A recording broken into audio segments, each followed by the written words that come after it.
And we're back in Miami, and once again the elimination scenario for the Colts: a loss or a tie today and a Texan win, or combination of wins by those four teams. Keep in mind that the Colts held destiny in their own hands last week before they lost to Houston. They would have been in position to wrap it up today, and Chuck Pagano says it's been our own fault, no question about it, and now they're going to have to win and get some help. And meanwhile, Dan Campbell, the interim head coach, came in after 4 games of the season, and he said physically last week when they were blown out in San Diego, we showed up. Mentally, we did not. Miami won the toss and they will defer, and so the Colts will get the ball first. Quan Bray, who has added a lot of juice to the return game for the Colts in the last several weeks,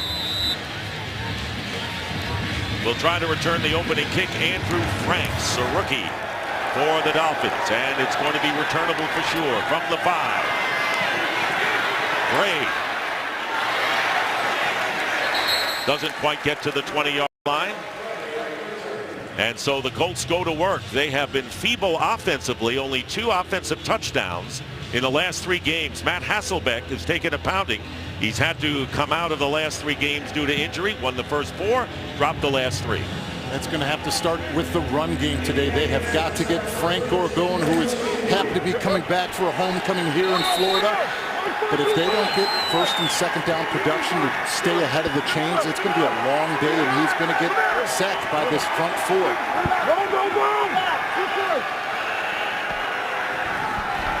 And a first down.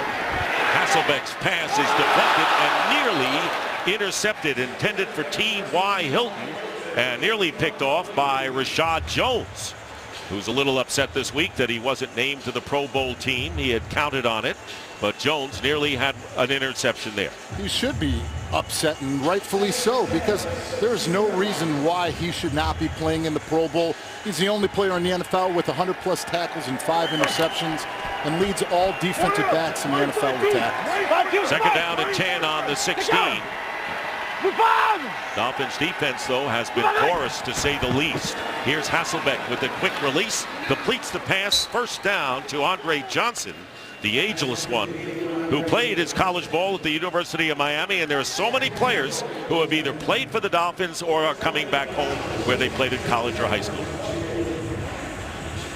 Great start for Matt Hasselbeck. His ability to get the ball out of his hands quick is going to be huge today, because if they're in those 3rd and long positions like they have been in close, tough games, especially in the second half, this offense does not function the way it needs to. Not at all. A 12-yard gain and a first down at the 28. Frank Gore, with his first carry of the game, is stopped by Rashad Jones at the line of scrimmage.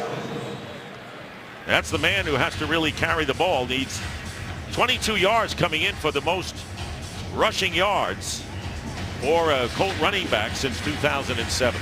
This is a football player. He is everything that you want in a running back. Tough, gritty, excellent in pass protection. He is a bright spot in a tough time that this team is going through. 11th year. And another University of Miami alum. Second down and 10. Play action where Hasselbeck steps up, and the great catch is made by Gore. The pass was thrown behind him, made a one-handed grab before Vigil got him. And Zach Vigil starting his first game at linebacker for the Dolphins, gain of 4. And it was great talking to Frank Gore, because I asked him, well, it was great to see the production for Danny Woodhead last week, how he caught out of the backfield. He goes, I don't want to catch the football. I want to run. I want to get downhill, and I want to play smash mouth.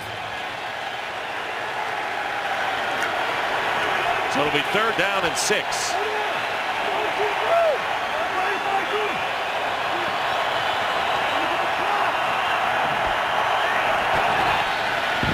Hasselbeck on 3rd down gets time, and the pass is caught at the 40 by Hilton for a first down, an 8-yard pickup.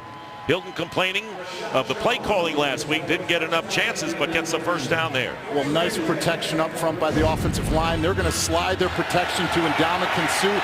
And one of the matchups that we're going to have to watch today is on the left side, Anthony Costanzo versus Olivier Vernon. Because of the ability of Ndamukong Suh in this offensive line, Costanzo is going to be a lot of one-on-one positions. Moving the ball upfield, and a whistle and a penalty marker. Gene Steratore is the official, and we might have had too many men on the field. Defense. 5-yard penalty. Still first down. 12 men on the field for the Dolphins and a 5-yard penalty.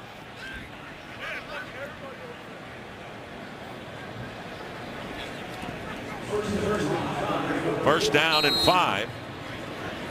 So 5 and 9 teams. It's kind of unusual to have that kind of a penalty with too many men on this early in the game. It really is, and it goes back to the fundamentals of football. Alignment, assignment. Get your guys in, get your personnel in, and let your guys play. You see Gore moving as a receiver to the right, looking that way. Then the ball is tipped by a Dolphin linebacker, and Ndamukong Suh, incomplete, and another flag is down. Second in as many plays.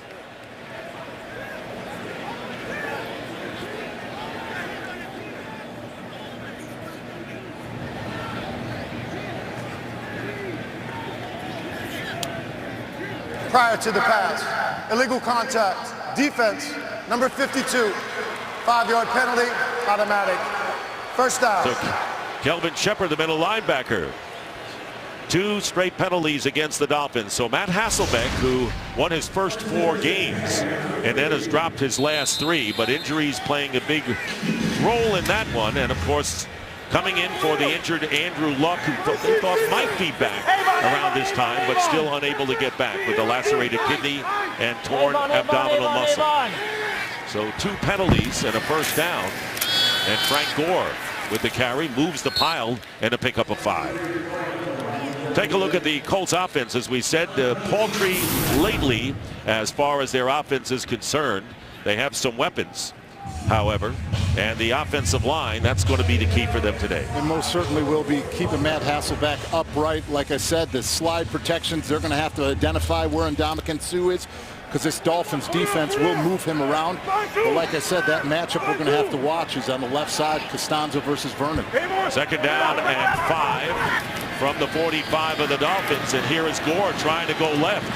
And Gore will be ridden out of bounds. Well, Houston has scored against Tennessee, and for that highlight, let's go to Los Angeles and Mike Hill with a game break. And the Texans can wrap up the division with a win. Quentin Demp scoops and scores on the Antonio Andrews fumble. 7-0 Texans. Texans win, and Indy loss or tie, and Houston wins the division after a 1-4 start. Dick and David, back to you. All right, Mike, thank you very much. So the Texans can wrap it up today, and they get off to a good start. Meanwhile, the Colts with their 8th play of the drive coming up here. And it'll be 3rd and 4. Boom Herron is the running back. Good receiver out of the backfield. Hasselbeck's pass is incomplete, intended for Philip Dorsett. And Kelvin Shepard, the middle linebacker, covering. So 4th down coming up, and Pat McAfee will have to come in and kick. That matchup that we talked about, Anthony Costanzo, the left tackle, is lucky here that he did not get a holding call, because you see Vernon hitting that edge, getting that rip through, trying to get that forced fumble out, but still is able to get that pressure, and Matt Hasselbeck feels it. Able to change and turn on downs. Here comes a punt, and we'll see what this Miami Dolphins offense can do to respond. Vernon, a tough customer indeed, and here is McAfee, Pro Bowler last year, not this year. And the ball will bounce and be down by the Colts inside the 5. So good coverage by the Indianapolis Colts and these Miami Dolphins. It was Jaleel Brown who downed the ball, but a long way to go for Ryan Tannehill and company. Today's game is sponsored by Southwest. Transparency, low fares, nothing to hide. And back here at Miami Gardens, where the stadium is located, Ryan Tannehill's numbers don't look all that bad considering the 5-9 record that the Dolphins have. But today it is going to be important for them to establish the run with Lamar Miller, because and they hand the ball off to the aforementioned Miller, who gets 1. they have to establish the run. Their offensive line is banged up. Mike Pouncey is out at the center position. You know, Devontae Parker is now coming on after having an injury-plagued season. But this offensive line, the right tackle, Jason Fox, is in there for Jawan James, so he's starting his second game. But the rookie at that center position, the fourth rounder out of Arizona State, Jamil Douglas, has to have a great game today. calling out protections. That was Pouncey on the sideline, 2nd down and 9. And here is Miller trying to go on their left side. And a lot of the problems with the running game, and Miller is an outstanding running back, is the fact that they have fallen behind in the first half of games and has made running game non-existent. They are the Colts defense, and they have allowed 79 points in the second half in the last 3 weeks. They have been ineffective. I absolutely love their inside linebackers, Jarrell Freeman and DeQuil Jackson. Both of these players play downhill. They play smash mouth, and they're not going to be one of those blitzers that try to pick a side. They're going to try running right through you. Now a 3rd down and 6. So the Colts could do themselves a lot of favors here by stopping the Dolphins, who are on their own 6-yard line. And here's Tannehill getting rushed, and he's down for the safety. And it's T.Y. McGill, the rookie from North Carolina State, who came in virtually untouched and gets Tannehill in the end zone. And the Colts have taken a 2-0 lead and will get the ball back. Tannehill never had a chance. Today's game is sponsored by Bud Light, the official beer sponsor of the NFL. We're back here in Miami, where the Colts have taken a 2-0 lead on a safety, and it was T.Y. McGill, rookie defensive tackle. Quan Bray is back, and a free kick coming up. Philip Dorsett is also back there with Bray, as Matt Darr, the punter, on the free kick, and it's going to Bray at the 12. And he is taken down right around the 20-yard line by rookie Neville Hewitt. So they hit him with the game tackle and nose looping around. And like I said, the center starting this off, Jamil Douglas, has got us forced to switch and start it over. So they're attacking right away. They're not able to pass it off. And here's another safety, something that has happened in the last 4 games to this Dolphins offense. And there's Darren Rizzi, the special teams coach, who's claiming that the Dolphins had called timeout before the snap. All to no avail. So McGill's first NFL sack results in a safety, 2-0, and the Colts will start from the 25-yard line.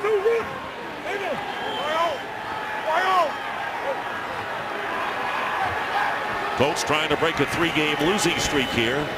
Think a handoff, and the pass downfield is going to be intercepted by Brent Grimes. The pass was short to the receiver Hilton, and Brent Grimes is there for his 5th interception of the year, and a penalty flag is down as well. So far, 2 defensive penalties have been called against Miami. Holding, defense number 21, 5-yard penalty, automatic. And a 3rd defensive penalty early on here. That one against Brent Grimes, called for holding, and it will be a 1st down for the Colts. Brent Grimes, their best corner, is one that is going to match up with true number 1s. You see him grab the face mask and pull. It's an easy call for the official right there at the sideline. But this is something that they're going to have to figure out. You know, they're going to move T.Y. Hilton around, and they're going to try to put him in the slot, because that's someplace that Grimes does not play a lot, is in that slot position. So 3 defensive penalties and a breakdown on the offensive line, and the Colts keep possession of the ball. There is Andrew Luck on the left. So the Miami Dolphins, with some self-inflicted wounds right here, giving the Dolphins a chance to keep it going. They're going to review that turnover. All turnovers and scoring plays, as we all know by now, are reviewed. And Brent Grimes was there to make the interception, had one in the 4th quarter last week against San Diego. This one apparently nullified by the penalty on Grimes. It's exactly what they needed on this defensive side of the ball. They needed that takeaway to give their offense great field position to try to put some points on the board here, to build some confidence and momentum. But 3 penalties on this defensive side of the ball. At this point, Indianapolis's headsets are not functioning on their sideline. We have asked Miami to remove their headsets as that courtesy toward Indianapolis. It's going to be 1st and 10. So whenever one sideline has a headset malfunction, the other sideline has to remove theirs as well. And that was what that conference was all about. But you're so right about and no one has turned the ball over more than the Colts in the NFL this year. And like I said, that would be the momentum builder for this Dolphins team, but more importantly, to give their offense a positive start to go with this football game.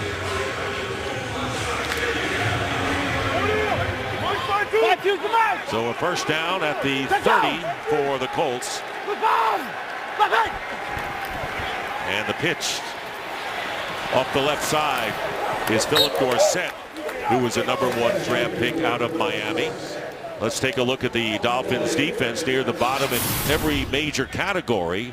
And Ndamukong Suh is their big man, clogging the middle. Jordan Phillips, the rookie, starting this game, and the rest of the team. They're happy to have Jelani Jenkins back, who was inactive last week with an ankle injury. But like I said, Rashad Jones on the backside, he is everything that you want in a strong safety. And you saw Zach Vigil, who is an undrafted rookie, who's starting his first game with Koa Misi on injured reserve now for Miami. Second down and 8. And this pass is thrown underneath, caught, and a first down. Good move by Kobe Fleener, the tight end, and he gets 9. Let's go down to the field to Christina Pink. Thank you, Dick. Everybody's a little banged up this time of year, but not everybody's. A 40-year-old quarterback in his 17th NFL season, as Chuck Pagano put it this week. His quarterback is beat up from the feet up. Matt Hasselbeck has been on the injury report a ton, but he told us it's not that bad. Really, the only 2 injuries, just a rib injury separated 2 weeks ago, and then a jaw injury he suffered last week. And then, of course, he had a bout with food poisoning back in week 4. He's blaming that on Chipotle, Dick. He's had everything. And they want to keep him upright today. 1st and 10. Hasselbeck under pressure, trying to get away. He's got Suh chasing him, and Suh will knock him out of bounds. So being chased by Ndamukong Suh, wanting to stay healthy, that's not the recipe for that either. No, it is not. That is the last player when you're banged up that you want getting hit. But I'll tell you what, that play started with Ndamukong Suh. The ability of him to get the pressure right over the right guard, Hugh Thornton, forced him to step up, and he had to scramble. This is the exact thing that this front 4 of the Dolphins need to do, is create that penetration. Loss of 1 on the play, and for Hasselbeck, the latest injury was a jaw injury, and he said he was on a liquid diet. The only thing he could eat all week was oatmeal and fish. Not as appetizing as you might want. Here's a drop by Kobe Fleener, who started to run before he caught the ball. And an incomplete pass will bring up now 3rd down.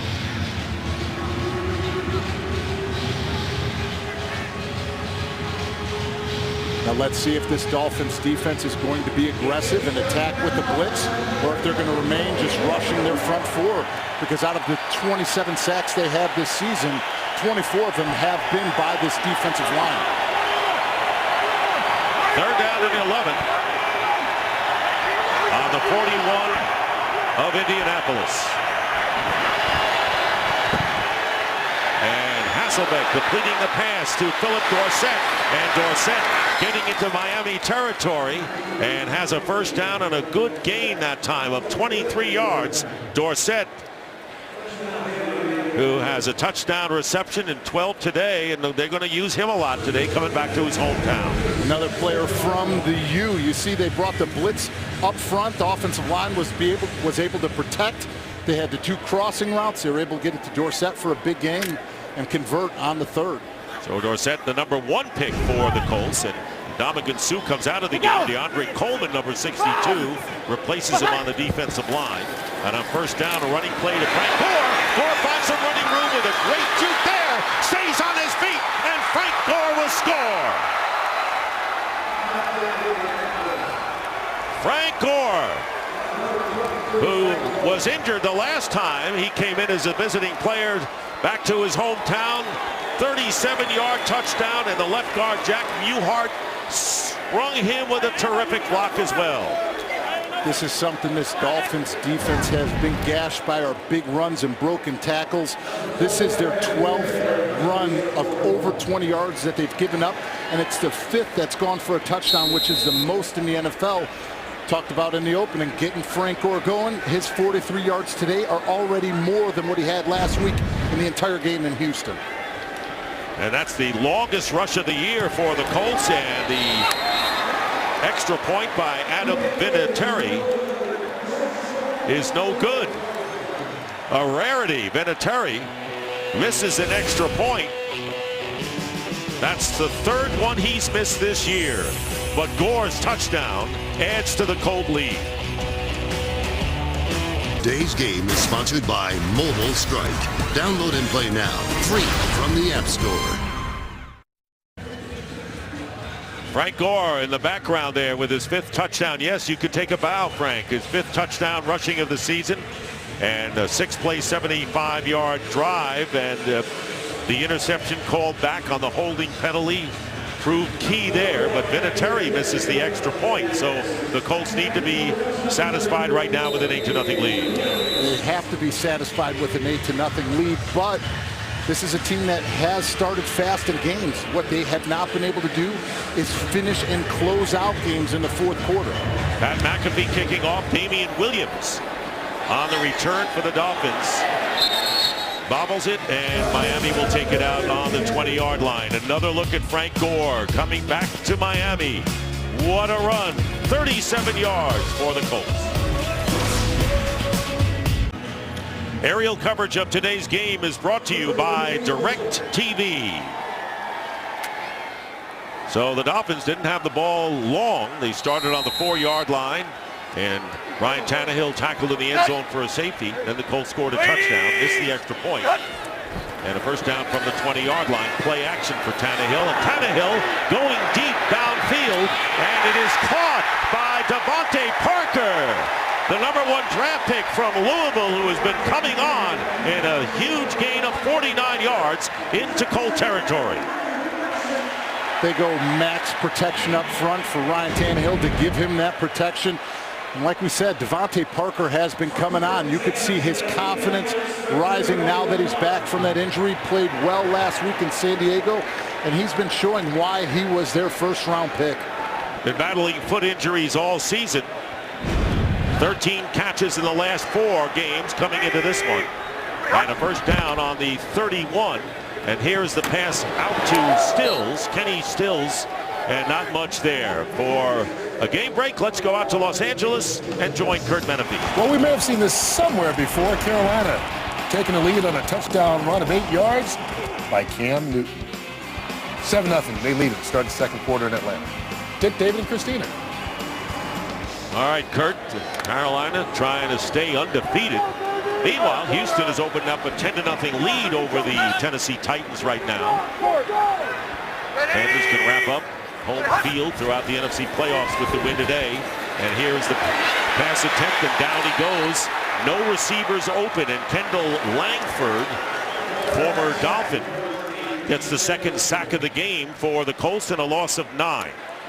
On the outside, they have Trent Cole and Eric Walden that are looping around that edge, and they just find that pressure that they need to get Tannehill to step up into the pocket and create another sack. Like we said, it worked when they had max protection. They've got to do something to help out with these offensive linemen, giving chips, giving protection, having a tight end lined up on the line of scrimmage. And that's one of the reasons why Jordan Cameron this season hasn't been as productive as in the past, because they've had to use it for protection. 3rd down and 20. Tannehill completes the pass for Lamar Miller. And Miller will be 12 yards shy of the first down. And another penalty marker.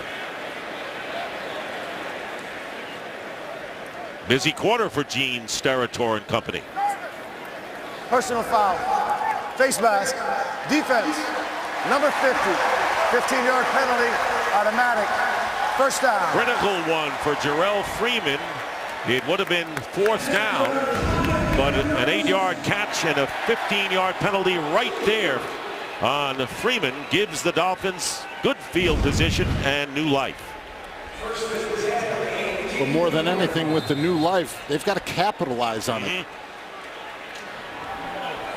What do they say?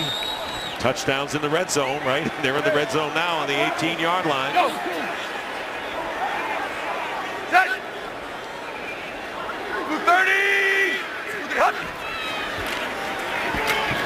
Miller. And Miller dives inside the 15 before Zach Kerr brings him down.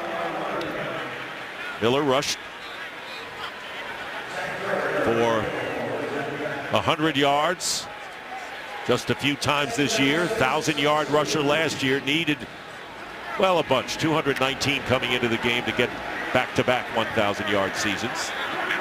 2nd and 6.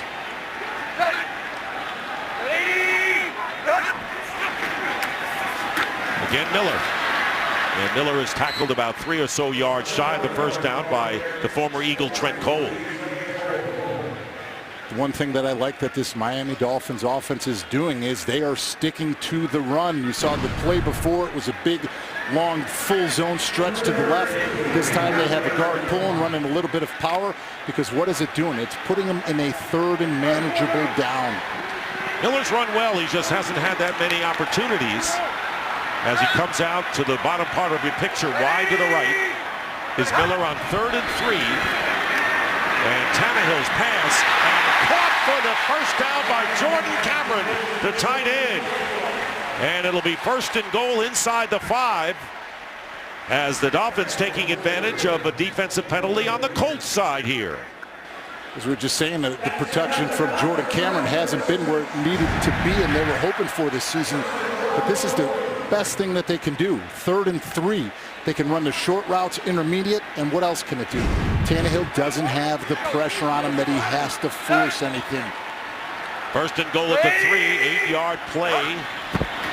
And a new set of downs. Here is Miller, and Miller is going to be tackled behind the line of scrimmage by Kendall Langford. Langford, first 4 years spent with the Dolphins, was a 3rd-round draft pick, now in his 8th year, and has really had an all-round solid year.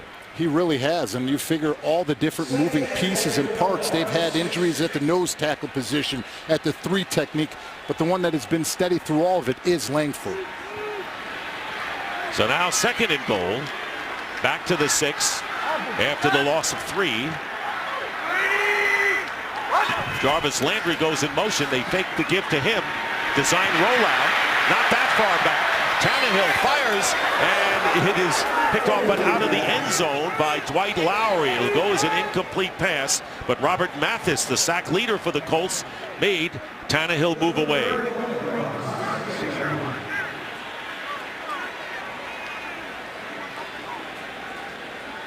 So now the plot thickens. It'll be 3rd and goal.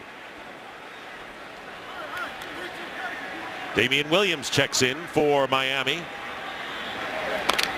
Chuck Pagano and Dan Campbell leading their teams the final couple of games. Miami trying to get on the board on 3rd down and goal. And this pass is going to be intercepted by Vontae Davis. Vontae Davis with the interception. The pass was intended for Parker, but underthrown, and Davis with his 4th interception of the year.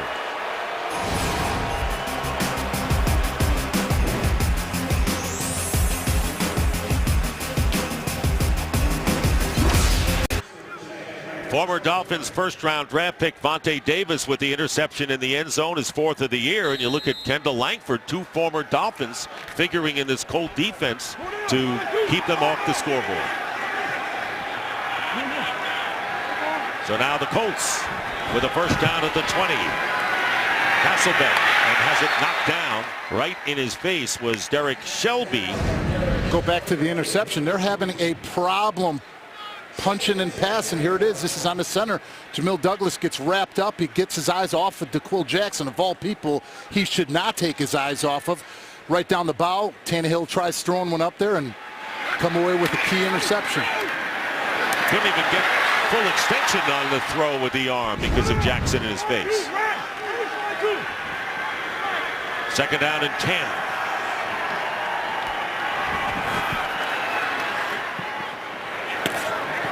And this pass intended for Dante Moncrief. And Moncrief making the grab will be about 3 yards shy of the 1st down. Nearly a half a minute remaining in the 1st quarter. 7-yard pickup there. Hasselbeck completing 6 of his first 10 passes. And they have been short passes. And that's what the game plan dictates. Well, that's when Hasselbeck is at his best, when he's able to get rid of it quick, snap it out of his hands because of his experience and he's seen it all. There's nothing that he hasn't That's seen for from a sure. defense. Second and short, and this pass and a flag asked for by Pagano. T.Y. Hilton defended by Bryce McCain, the former Steeler, and still shaking his head as Hilton thinking he was interfered with. Instead, it'll be fourth down, and Pat McAfee will come in to kick it away with 7 seconds remaining in the first quarter. You know, they're looking for the call, and you see the hands on, and you see the little push and tug. You know, they've just got to be consistent. If they're going to have the brush of the face mask and they're going to throw one, definitely has to be one as well. Jarvis Landry going back, and he makes the grab of the punt inside the 15-yard line, and on his return gets it up past the 25-yard line as time runs out. That is the end of the first quarter with the score, the Colts 8 and Miami nothing. Fox NFL Sunday will return after these messages and a word from your local Fox station. Well, this January, the celebration begins as we kick off the farewell season of American Idol. The show that made superstars from Kelly to Carrie to Phillip is ready to discover an idol one last time. The farewell season premieres Wednesday, January 6th on Fox. Interesting. You've always been my idol for all season long, and I'll say it again. This game so far, how do you read it? I mean, the penalties have really affected both teams at this point. Dolphins couldn't take advantage. They really have, but the pressure that the Colts defense has been able to get on Ryan Tannehill is what led to that last interception, is what has given their offense more opportunities to continue with the fast starts that they've had this season. Jay Ajayi, who expects to get a lot of rushing attempts in this game, rookie from Boise State. So they're the first quarter miscues by the Miami Dolphins. By the way, 5 yards were tacked on after Landry's return because of an illegal man downfield. So it'll be 2nd and 8 in any event from the 33.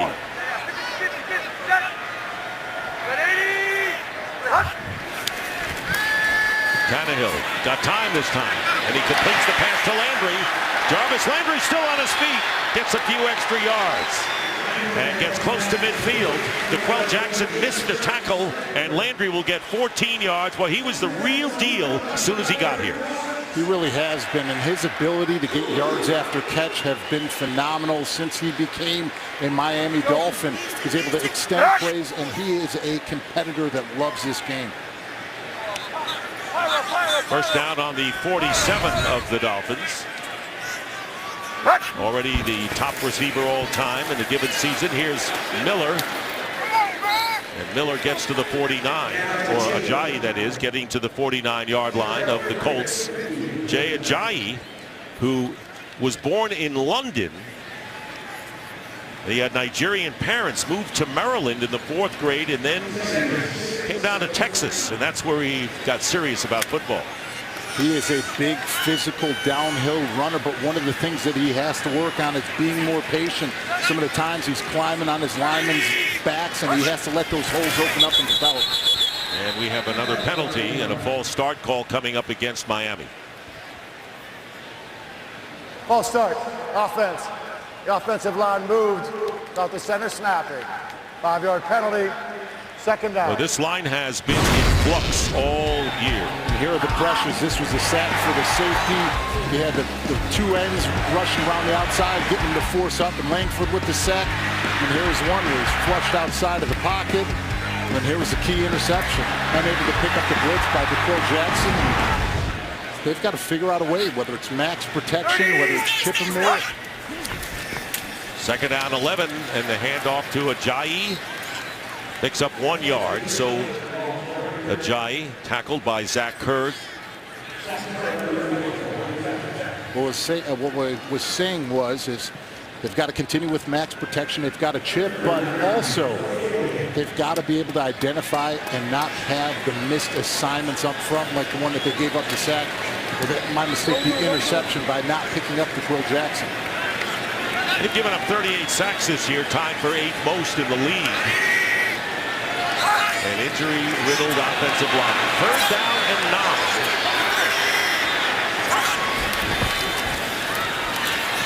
And Tannehill pass and a beauty and a 1st down inside the 30. Damian Williams entering the game and a good receiver out of the backfield. So 3 different backs have figured already. Miller, Williams, and Ajayi for the Dolphins. 23 yards. Missed time on 3rd down. What did they do? They only rushed 4. There were no stunts. The offensive line were able to pick that one up. Tannehill has the time. His eyes the whole time are on Williams and is able to deliver. And a 1st down at the 29 of the Colts. Ryan's numbers so far, but the interception after the Dolphins had a 1st and goal. Vontae Davis covering Landry at the top. And this pass goes underneath and it's caught by Jordan Cameron. 2nd catch for the tight end who formerly played with the Browns. And a gain of 15. You could see that this Dolphins offense has a little confidence, has a little juice, and you could see that the tempo in this drive has changed. They've been a lot more aggressive. They've made sure that they're getting to the line of scrimmage much quicker than they did to start this game. Already 115 yards passing for Tannehill, who's completed 7 of 9.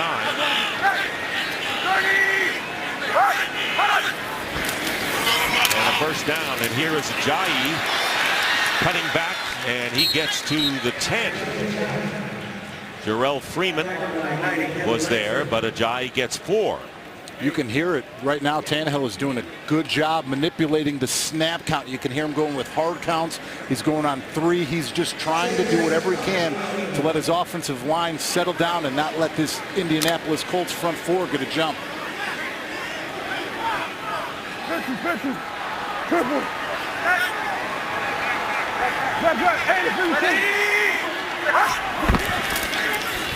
Here is Ajayi, and Ajayi is going to get a 1st down and almost a touchdown. Just stopped short of the goal line by Jonathan Newsom, and it'll be 1st and goal. Pretty run by Jay Ajayi there. More than just pretty, that is aggressive and downhill. This is what you love to see out of a running back. But what does he do? He makes sure that he protects the football. Very smart and great run by the rookie. And 1st and goal. Ajayi with a touchdown last week against the Chargers. And here is Ajayi, and he's not going to get there. Will actually lose 1 yard, bringing up 2nd down and goal. Good penetration there by the nose tackle, David Parry.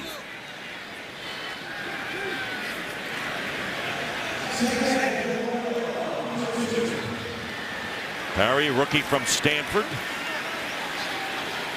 You could see him breathing, huffing and puffing. Yeah. This has been a long drive, which is perfect, and this is what the Dolphins offense wants.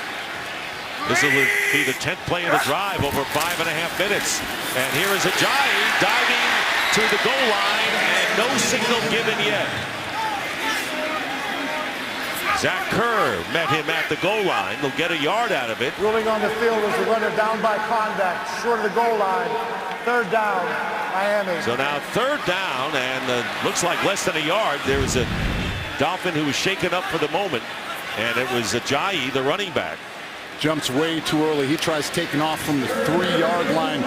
You're not going to get that one. You got to make sure if you're going over the top, you press to the heels of your offensive lineman and then go to elevate over. So Ajayi comes out, replaced by Lamar Miller. It'll be 3rd down and goal. Inside the 1.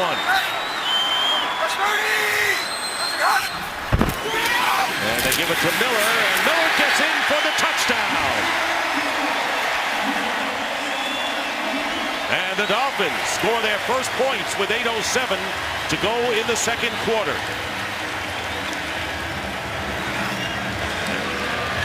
And the Dolphins are going to go for 2 to try to tie this game at 8-8 for Miller, his 8th touchdown rushing this year. Great drive by the Dolphins. 11 plays, 69 yards. But who had the key block on that last play? Dallas Thomas, the left guard, was able to cut off the backside to give Lamar Miller that crease in order to score. The Dolphins are 2 for 2 on 2-point conversions this year. And if they're successful here, we'll have a tie game.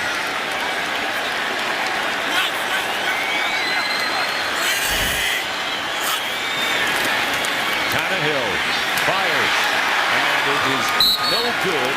It is picked off by Greg Toller. And he was down in the end zone, but it is an unsuccessful 2-point conversion attempt, and it's 8-6. Lamar Miller, after Ajayi did all the work to get it that close, bringing the Dolphins to within 2. Today's game is sponsored by Microsoft Surface, the official tablet of the NFL. By Pepsi. Go behind the scenes of the Pepsi Super Bowl 50 halftime show only on Pepsi.com. And by Colonel Sanders Kentucky Fried Chicken. It's still finger-licking good. The Indianapolis Colts lead the Miami Dolphins 8-6. Lamar Miller with the 1-yard run, and that is the longest drive of the season. Time-wise, 6:53 for the Dolphins this year. They have been able to hang in games in the first half, David. Those are the games they've been able to win when they've been way behind. Nothing helped them in the second half. But it was Jay Ajayi did all the work, but it was Lamar Miller right here who got the touchdown. The first score of the game for Miami. We're back, and Matt Hasselbeck, 6 passes completed to 6 different receivers. No one has caught 2. Frank Gore with a 37-yard touchdown run for the Colts. And Philip Dorsett also the leader with 1 catch. He has the most yards, so it'll be a first down on the 20. And Dominican Sue, who was not in the last series for the Dolphins, back on the field. Gore breaks a couple of tackles, gets a first down. Frank Gore, vintage Frank Gore there with a run of 18 yards. What are they doing?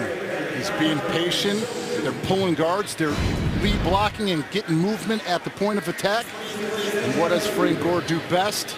Puts his foot in the ground and gets downhill and has another big explosive run. 61 yards so far for Gore. This time Hasselbeck wants to go to the air, and the pass is caught at the 45 by Dante Moncrief, who had a touchdown reception last week against Houston. Tony Lippett makes the tackle. We're going to see a lot of Lippett today, a rookie from Michigan State, and Bobby McCain, another rookie, who are corners that the Dolphins want to take a close look at. And that was great protection by Anthony Costanzo at the left tackle position. Vernon tried to retrace. He was able to seal him, and Matt Hasselbeck was able to step up and deliver. 2nd and 2, Boom Herron now is the back, and Boom is going to get the Boom first down as he carries to midfield. Send it down to Christina Pink. Thanks, Dick. Well, a nice run from Frank Gore earlier on this drive. He's certainly enjoying the happy homecoming. 35 ticket requests for him in front of the hometown crowd for the first time. 3 receivers on Indy's roster also from the South Florida area. Philip Dorsett, T.Y. Hilton also asking for tickets, but Andre Johnson, 190 ticket requests. So they'll all be in Colts jerseys except for that one uncle. He's a little stubborn. He'll be in a Dolphins jersey today. Well, he should get more. He's the big veteran, 13 years. On first down, Hasselbeck looking, seeking, finding, and it's T.Y. Hilton in the open field, and Hilton winding his way to the 22-yard line of the Dolphins. Wide open there, and a 28-yard strike. Not only is Frank Gore doing it on the ground, but I said how excellent his pass protection is. Muhort, the left guard, is trying to pull, but the penetration knocks him off. Frank Gore is able to step up, deliver that hit, let Muhort get his block, and give Hasselbeck the time for T.Y. Hilton to run right across the middle of the field and come up with another big game. You know, you talk about running backs, fans look at how they carry the ball, but the protection is maybe number 1 as far as coaches are concerned. If you can't protect, you're not going to be on the field. First down from the 22. Hasselbeck throws it away. And Dwayne Allen covered well downfield and had to throw it away. Big hit by Jordan Phillips on Matt Hasselbeck, and you could see him shrugging that one off. He took one right down the middle, and you could see him slow to get up again. Well, that's the idea, and no one wants to hurt a quarterback, but you know if he's vulnerable, you want to get to him. Hits on the quarterback are cumulative, and you're not saying you want to hurt him, but yes, you want to try knocking out a quarterback to get to their backup and Charlie Whitehurst. And there was that hit by Jordan Phillips. Second down and 10. Hasselbeck has to fling it outside, and the pass is incomplete. The intended receiver was the tight end Jack Doyle, so that will bring up third down. They tried sneaking one out to Jack Doyle, who's known because he's a blocker. He only has 9 catches on the season. And that's one that if you get your opportunity as a tight end who's strictly a blocker, you better catch that football, because if not, odds are they're not going to go back to you. I don't know whether Hasselbeck looked at his wrist for the plays to see whether Mr. Doyle figures in another opportunity here.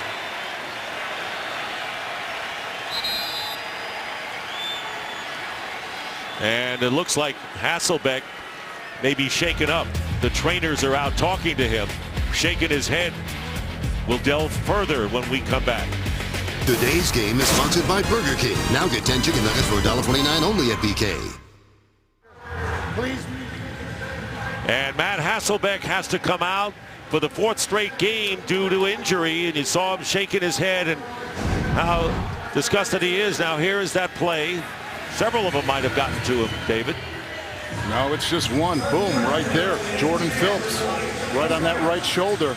You see him holding and laying down. So Charlie Whitehurst is coming in for the 4th straight game in relief of Hasselbeck, who did return last week. 10-year veteran, originally a 3rd-round pick out of San Diego. Those are his numbers. It'll be 3rd down and 10 on the 22-yard line of Miami. And Whitehurst from his back foot completes the pass, and it'll be a 1st down to Andre Johnson. So Johnson, who's the 4th leading receiver on this team, maybe the Texans' all-time leader in that department, picks up a 1st down for the Colts.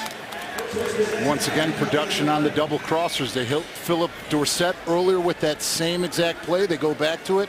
This time they're able to get it to Andre Johnson. Got 11 yards. This will be the 8th play of the drive, as we wind down to 5 minutes remain in the first half.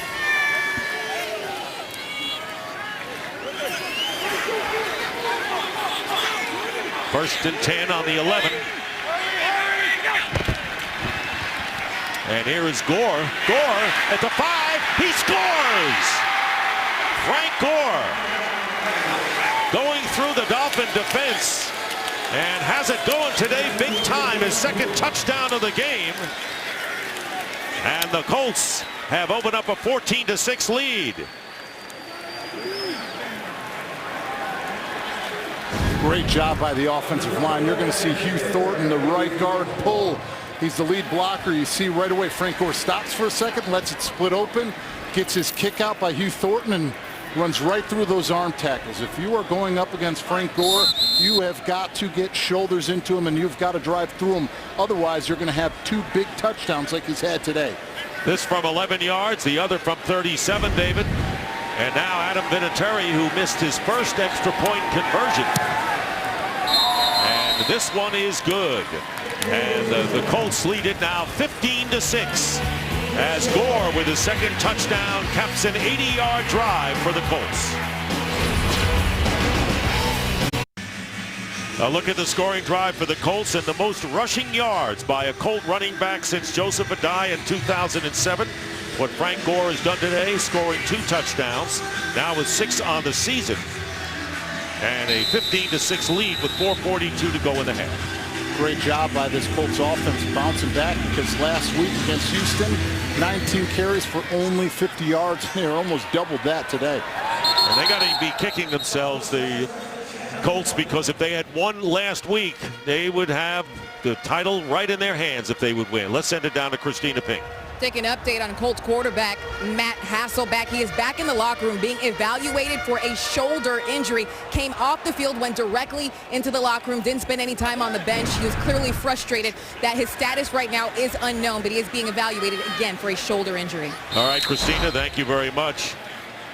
40-year-old Matt Hasselbeck having to shoulder the load, no pun intended, for Andrew Luck, and then Whitehurst coming in, leading or finishing the drive. Tannehill, his first pass is caught at the 45 by Devontae Parker.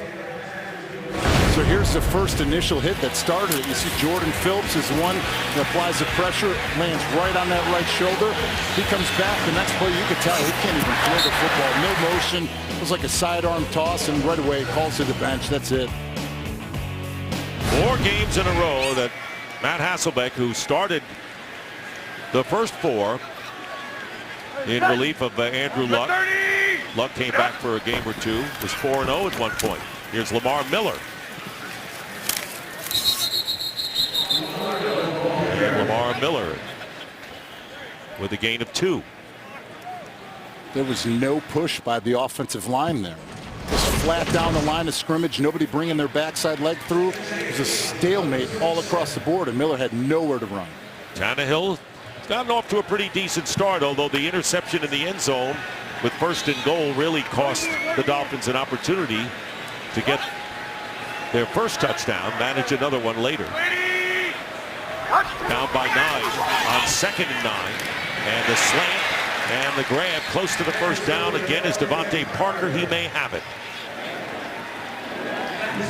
Now the offensive line got it. They bring DeQuil Jackson again on the same stunt where he had pressure that led to the interception.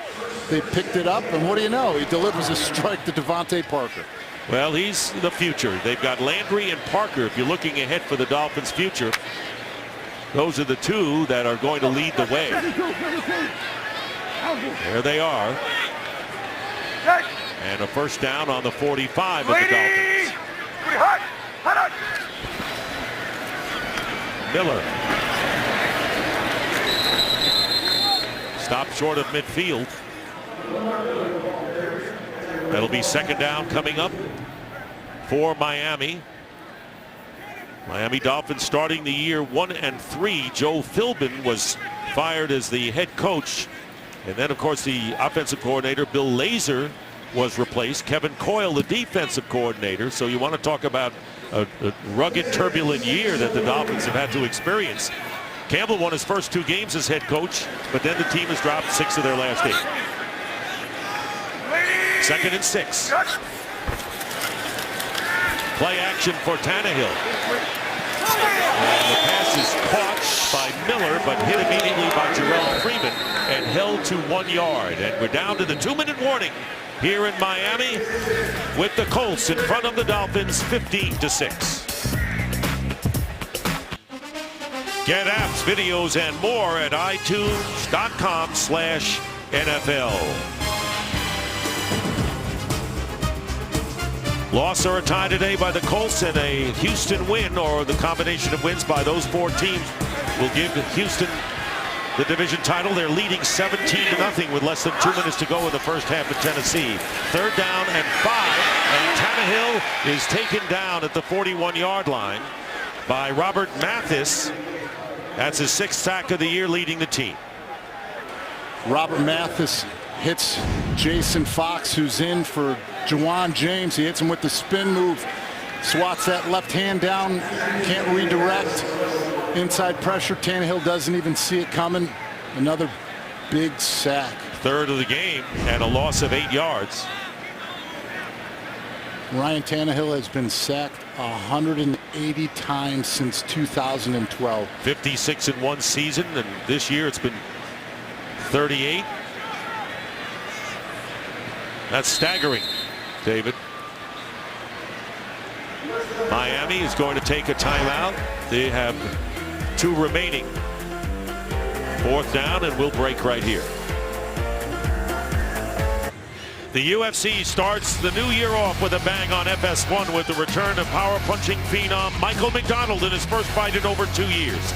UFC 195 starts with the prelims Saturday at 7:30 Eastern on FS1 and streaming live on Fox Sports Go. Not only does Michael McDonald have a beautiful voice, he can pack a punch and throw right hooks. Isn't that a great combination to have? Matt Darr will punt. Juan Bray standing at the 10.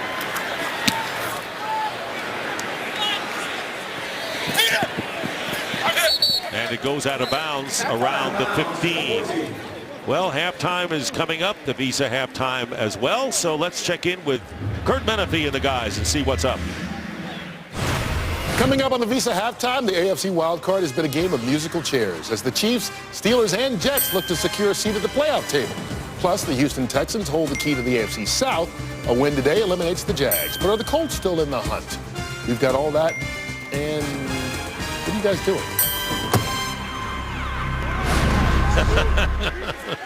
Don't tell Kurt. Those guys definitely have fun, that's for sure. Every week for a lot of years. First down, Boom Herron with the carry. And he takes it out to the 20-yard line. 5-yard gain. Colts leading the Dolphins 15-6, trying to stay alive here, along with David, Christina, Mike Pereira. If we need him in the studios in Los Angeles, we haven't had an issue with the calls yet. It'll be 2nd down and 5. Houston winning 17-0. Houston has the big edge in this race, and of course last week taking the 1-game lead over these Colts. 2nd down and 5. Herron straight ahead. Not much. And it looks like with Charlie Whitehurst coming in, the Colts we're in the same place, back to back. I guess they're letting Jack Muhort, the left guard, get some practice getting his pulls in before the second half. Well, Muhort did a great job in springing Frank Gore for his first touchdown of 37 yards. And now Miami calls a timeout with 8 seconds remaining. Please reset the game clock to 12 seconds. 12 seconds on the game clock. So they please. reset the game clock. They were down to 8. Now they'll make it 12.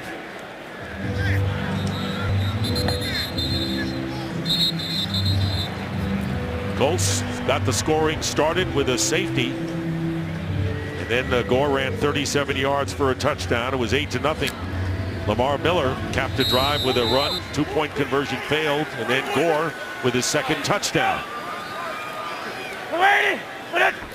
3rd down and 3. And Herron will get the first down. Moot point here.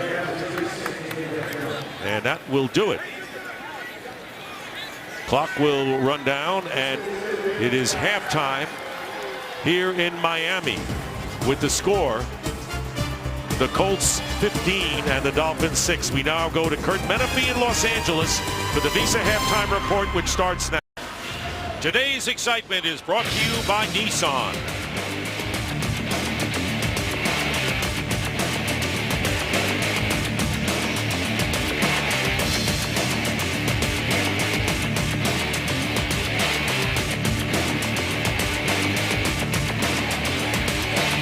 And that was today's excitement brought to you by Nissan.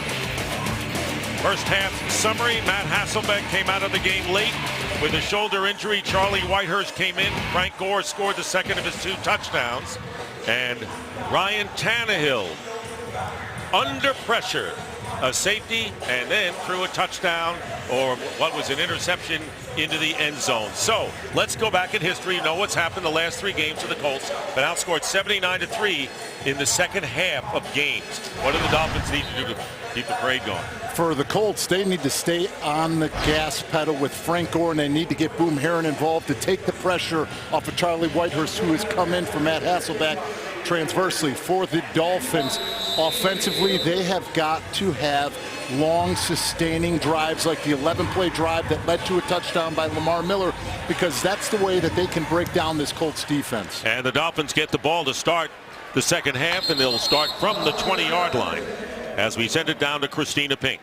Dick, I just spoke with Chuck Pagano, and Matt Hasselbeck has been ruled out with a shoulder injury, will not return. I asked him, what kind of adjustments do they need to make with Charlie Whitehurst at quarterback? He said, not much. He's had a ton of reps. He knows this offense. We just have to keep the pedal to the metal with Frank Gore at running back. He likes what they're getting on the ground. He said with the blocking from the tight ends and the offensive line, he said, plus the breaking of the tackles, they need to just keep things going offensively. Dan Campbell was frustrated with their protection issues.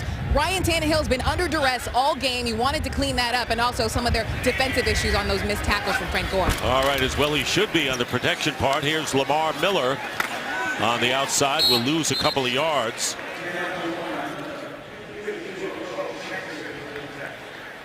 So far, the Miami Dolphins had to take a safety and then an interception They got a touchdown on that drive that David was talking about, that 11-play drive, and then punted the last time around. And I'm still waiting for another big shot or explosive play out of this Dolphins wide receiving core. You had the big one out of, my mistake, out of Parker. Yeah, he had the 49-yarder. And then Kenny Stills. They need more of that. They need something out of him today. Miller. And Miller will have the first down. Pushed out of bounds by DeQuell Jackson. And a pickup of 14 yards. By the way, if you're wondering who would back up Charlie Whitehurst, the Colts signed Stephen Morris, former University of Miami quarterback, off of the Eagles practice squad. And he would be the other quarterback to be used if anything does happen to Whitehurst. They are praying right now that that does not happen. First down at the 33. Tannehill, and it's batted down at the line.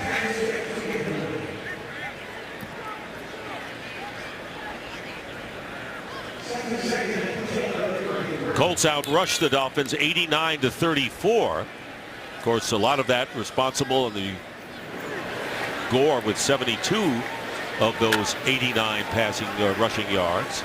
And the Dolphins gain more through the air. It'll be second down and 10. This offense needs to have more of a sense of urgency because that's when they've had success dictating the tempo. They're going to run it here, and they're going to lose it here. And that was Zach Kerr stopping Lamar Miller in his tracks, and a loss on the play. That will bring up third down and long for Miami here on their first series of the second half. Well, both runs that they've tried to have here to start this second half have been stopped. Why? Because of penetration in a zone running scheme. As long as you stay square and get somewhat movement, your back can pick a side and choose and still gain some yards. If you're getting driven back into the backfield, a back's trying to bounce, he's trying to get it backside, there is nowhere for him to run. Now they got the receiver back in there, Damian Williams, number 34, on the rollout by Tannehill. And Tannehill gets away and finally throws an awkward pass to Landry, incomplete.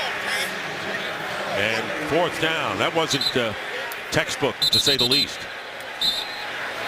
You heard Dan Campbell say they need to protect Ryan Tannehill better. Now what are they doing? They're moving him out of the pocket, trying to change the launch point, and he came up slow here. You see him stumbling. Something's wrong, and he's still on that far sideline. And Matt Moore, the backup quarterback, has started to warm up. So Ryan Tannehill limping off the field, and Matt Moore, who's been a long-time backup for the Dolphins, starts to heat up on the sideline.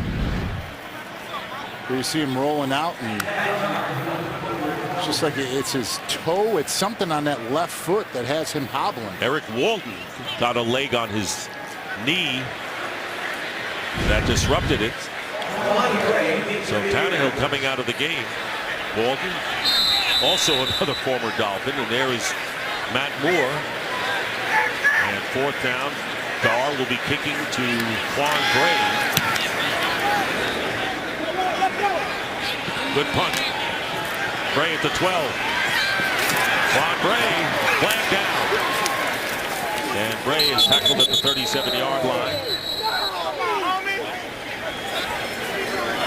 Bray was huge last week, giving this offense and this team some great field position. Their average start last week in the first half was 48 yards, and he had the 48-yard line, and he had 147 all-purpose yards. Holding return team number 35, 10-yard penalty. First down, Indianapolis. Timeout. That's Akeem Davis, and that'll set the Colts back. But the Dolphins have a big concern here. Their quarterback shaken up on the sidelines. His backup may come in. Today's game is sponsored by Southwest. Transparency, low fares, nothing to hide. By Bud Light, the official beer sponsor of the NFL. By Microsoft Surface, the official tablet of the NFL. And by State Farm. It pays to double check. Talk to your agent today. Back here in Miami, and there you see the left leg of Ryan Tannehill. Charlie Whitehurst, who came in for the injured Matt Hasselbeck, completes the pass short of the first down to Philip Dorsett. Nice job by Philip Dorsett coming back to the football in the scramble drill. There you see the Colt possessions today. And here's the injuries play that sent Tannehill to the sideline. I initially thought it was maybe his left ankle because of how it gets twisted, but then you see the kick from Walden inside that left knee there.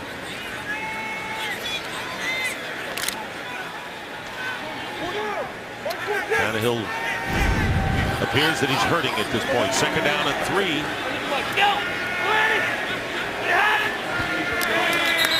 And moving to the line, Sue came across.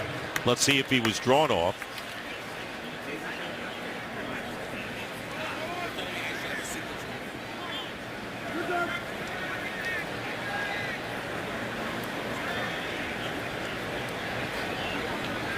Neutral zone infraction, defense, number 97. That 5-yard penalty results in a first down. So it's Jordan Phillips with the neutral zone infraction. He's making his 3rd start of the season, 2nd-round draft pick out of Oklahoma. And they have high hopes for him. They most certainly do. He's a big run stuffer. He's great at the point of attack, and he's the one that led to knocking Matt Hasselbeck out of his football game. Colts have a first down on the 33, and here is Frank Gore. Gore will get a couple, that's all. Send it down to Christina. Hey, Dick, I've been watching Ryan Tannehill on the sideline. He had been walking off whatever that left leg injury was, trying to stretch it out. He's sitting down on the bench, but other than a brief conversation, not much talk between Tannehill and the team trainer. I do have an injury update on one of their starting linebackers, Jelani Jenkins. He is questionable with an ankle injury. And Jordan Phillips is injured. We were just talking about this rookie from Oklahoma. And while they tend to Phillips, we'll take a break. Still a 9-point lead for Indy. Charlie Whitehurst, and there is Andrew Luck. Of course, Luck has not been himself. Those injuries, certainly the toughest year for him. He was 1-5 as a starter before he was out of action for good. And I don't know whether he'll get back for the one last game next week. Houston is leading now 24-0. Frank Gore pushes the pile for a couple of yards. And Neville Hewitt, the rookie linebacker, who came in for Jelani Jenkins, makes the tackle. Mike Hill with a game break. Tennessee not helping the Colts out against Houston. Brandon Wheaton, the 4th different starter for the Texans, finds DeAndre Hopkins in the end zone. 24-0 in the 3rd. David, back to you. And that doesn't bode well for the Colts, who are leading today, but a Houston win will put them in a great position here. They also have the edge when it comes to the tiebreaker, with the schedules working in their favor. Here is Whitehurst, incomplete, intended for T.Y. Hilton. Good coverage that time by Bryce McCain. Strength of victory tiebreaker, and another Dolphin lips off.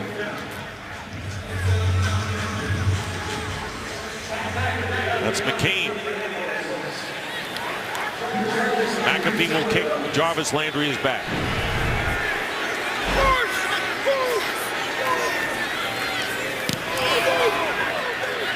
Nearly blocked, and a flag goes down. And Landry bobbles it. And a loose ball inside the 10-yard line, but the penalty marker upfield at the 30. Bobby McCain makes the fumble recovery.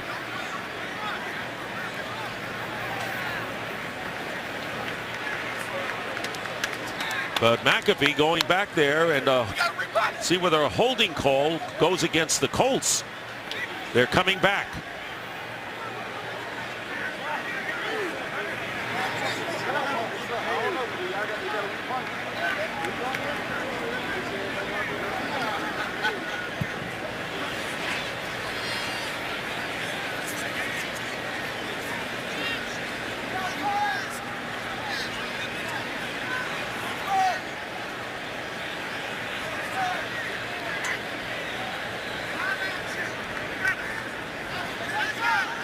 McAfee remains out there, and if it's a holding call against McAfee and the Colts, he'll be kicking again.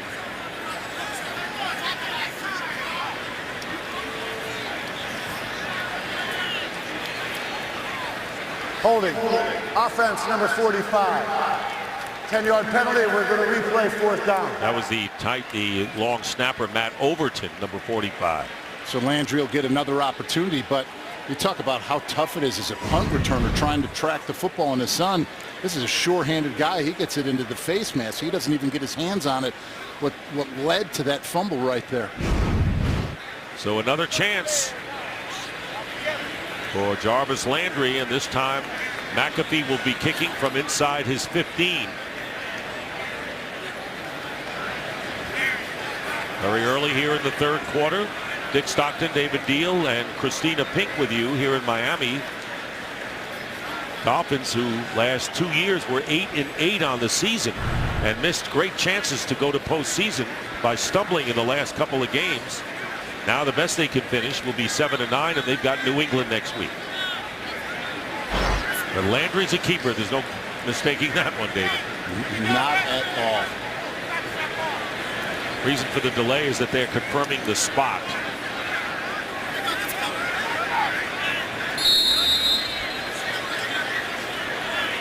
Yeah, the Colts have had great kicking this year from the punter McAfee and Adam Vinatieri, even though Vinatieri has missed 3 extra point attempts. Rare for him.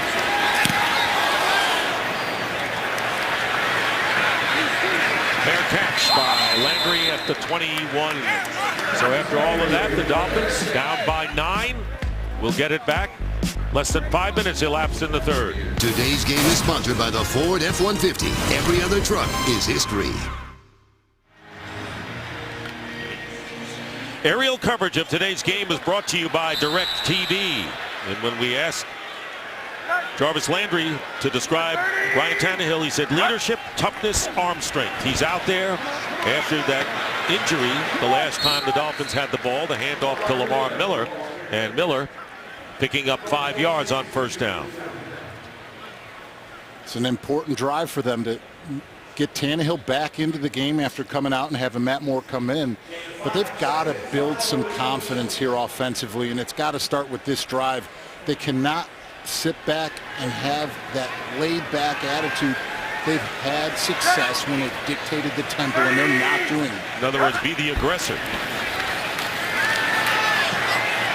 And the pass overthrown Devontae Parker. And nearly picked off by the safety Dwight Lowry. So that pass was way off the mark. And it will present a 3rd down and 5. As Greg Jennings and Kenny Stills come in as the wide receivers. Devontae Parker remains in there. Stills and Jennings have not kind of produced exactly the way the Dolphins have hoped this year. There's the 3rd down conversion story. They need 5. Quick one, slant, first down, and more. Devontae Parker looking very good, and you talked about he has really risen to the occasion in the last several games. A 20-yard pickup and a first down for the Dolphins to the 46.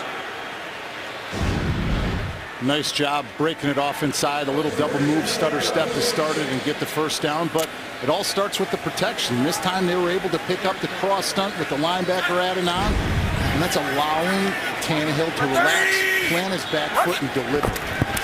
Nearly 100 yards for Parker, and the handoff to Miller. And Miller is stopped a couple of yards short of the first down by the strong safety, Mike Adams. Big East begins conference play this week, and it's all on FS1, including a huge matchup on New Year's Eve between number 6 Xavier and 17th ranked Villanova. It's all on your home for Big East Hoops, FS1, and streaming live on Fox Sports Go. Second down and 3 on the Colt 47. Miller working his way, trying to get to the first down. Will be shy by 1 yard. But they're having success moving the football. The first one was for 5. The next one was for 7. This one for 2. It's allowing them to be in 3rd and manageable downs, which allows you to have the run-pass option on 3rd down. It has more flexibility for you offensively. And how about the balance? Even number rushing and passing. They haven't even been close to that this year. So now 3rd and 1. And the fake pitch and the pass to the open tight end Deion Sims and a first down. Well executed play called by Zach Taylor, who's the quarterback coach and was promoted to the play caller, and an 8-yard gain and a first down for the Dolphins. Moving the launch point, letting Tannehill use his legs. He does a great job. He feels Walden coming off that edge, but able to sit back, drop, and throw it off of his back foot. You know, those are ones that you're lucky because you think that defensive end is going to leave his feet and try to jump up and knock that one down. There's Zach Taylor, and you know what the running game could do if you pound it, show it enough. It opens up things even for the underneath things. And here's play action, and here's Tannehill, and wide open is Lamar Miller. Miller still not down, and finally goes down at the 31-yard line. And this whole drive is stemming from being able to run the football. Now they have their play action shots working. They have linebackers, instead of sitting back in zone coverages and dropping back, they have them jumping up trying to stop the run where they're able to open up things. Second down and 4 at the 31 of the Colts. Nearly 4 minutes on this drive. 30!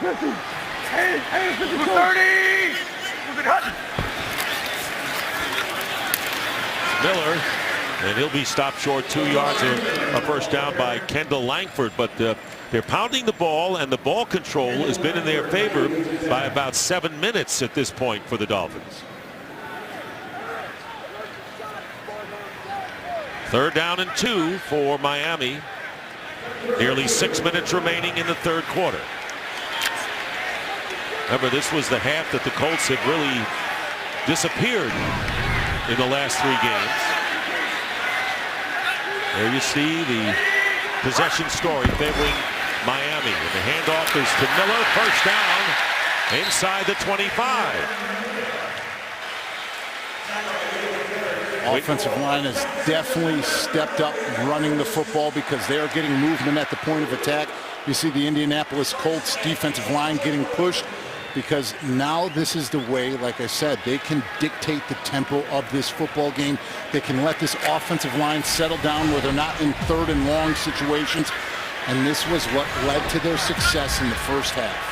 Jay Ajayi, he's been out for a while, has come back into the game, and he gets the call here. Ajayi spins off a defender and is finally tackled at the 17 by Zach Kerr, getting 7 yards. Remember, on the touchdown run, you pointed it out, Jay Ajayi did a lot of the work, running the ball, getting it to the 1, shaken up, came out of the game, and Lamar Miller scored. They pulled the left guard, Dallas Thomas, to lead things through, and it's not pretty, but what are they doing? They're getting movement and giving seams. 11th play of the drive. That is pretty for the Dolphins.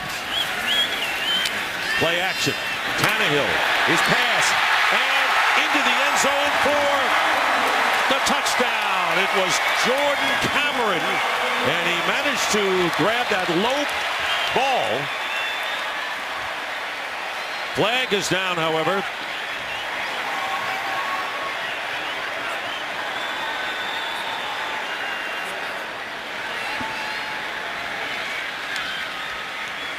I wasn't sure whether Cameron had trapped it. Number 14, 10-yard penalty, replay, second down. Offensive pass interference called against Jarvis Landry. Now, did he trap it or catch it? He caught it. He caught it. It was very close, but he caught it. But that nullifies the touchdown. By the way, this is the first offensive pass interference called by Gene Steratore crew this year. They had not called one.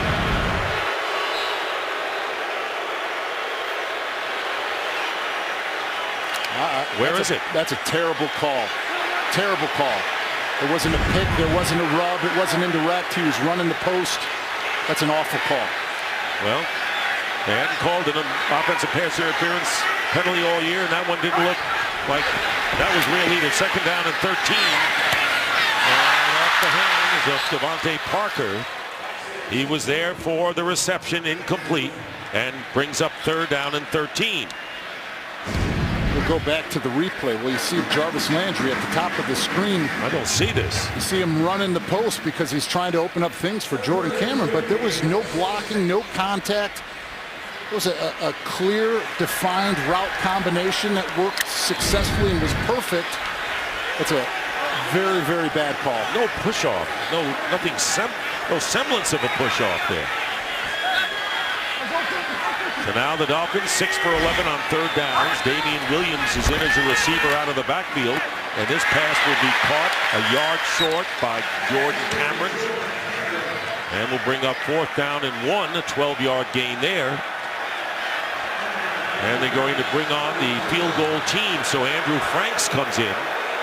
And the crowd wanting to see the Dolphins go for it at 5 and 9. But Dan Campbell wants the points. You hear the boo birds come out, but you got to take the points. So here's Tannehill leading a drive of nearly 6 minutes after being shaken up on the previous drive. This will be a 33-yard field goal attempt by Andrew Franks. And the rookie from Rensselaer Polytechnic Institute connects and brings the Dolphins closer, 15-9. Colts still lead.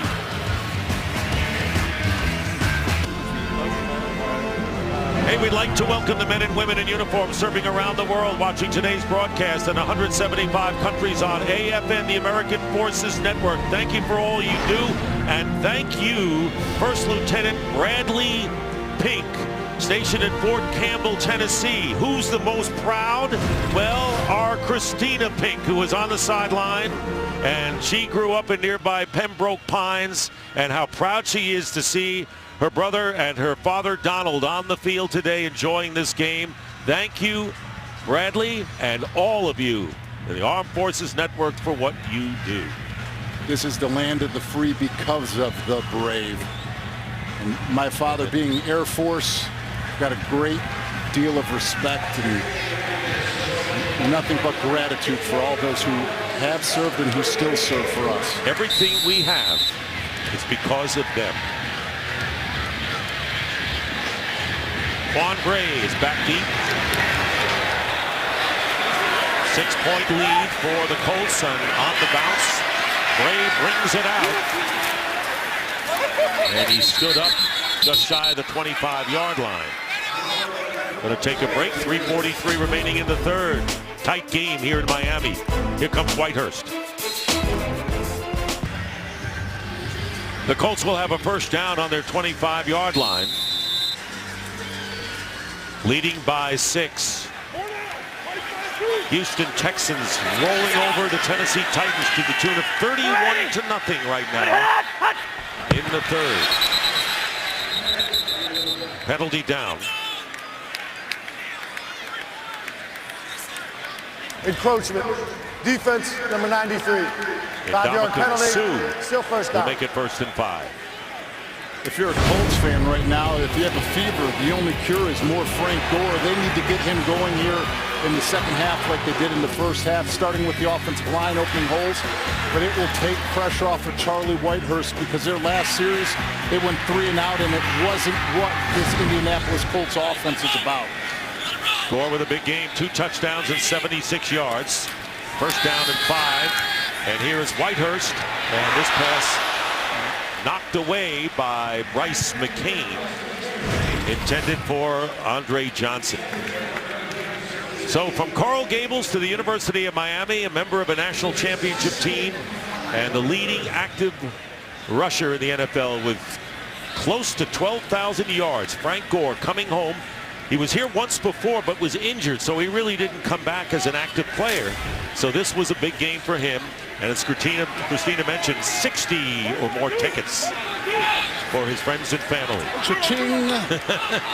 Second down and 5. Going to Gore again.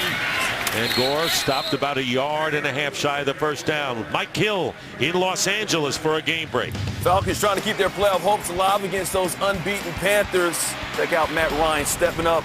Guys double covered downfield, but that guy is a great receiver, Julio Jones. 8 catches, 148 yards so far, and that touchdown, 14-10 Falcons. They're headed to the 4th right now. All right, Mike, and you remember, of course, last week the Giants came back from 35-7 deficit, tied it up only for a game-winning field goal to win it for Carolina to keep them unbeaten. 3rd down and 2. Boom Herron, number 36. And the pass caught. Let's see if the forward progress to Kobe Fleener is enough, and it should be. Well, the Panthers are looking for their second perfect season in the NFL, following in the footsteps of the 1972 Dolphins. Don Shula, Bob Greasy, Larry Zonka, and the no-name defense led Miami to a perfect 17-0 season, capped by beating Washington in Super Bowl 7. And there was another team, the Patriots, almost finished undefeated. I'm still waiting for a steak dinner for somebody on this 72 team after taking out the Patriots in 07 in the Super Bowl.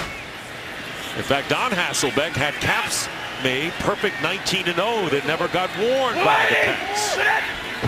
1st down and 10. Here's Gore. And Gore to the 42-yard line. Picking up 6 yards on the play. 15-9 game, and Charlie Whitehurst in relief of Matt Hasselbeck, who hurt his shoulder in the latter stages of the first half. And by the way, Whitehurst converted a 3rd and 10 after coming in for Hasselbeck, set up the second touchdown, and there's Matt out there with the, what do you call it, a cast of some sort? The sling. Sling. So how about having Andrew Luck and Matt Hasselbeck both on the sidelines in t-shirts?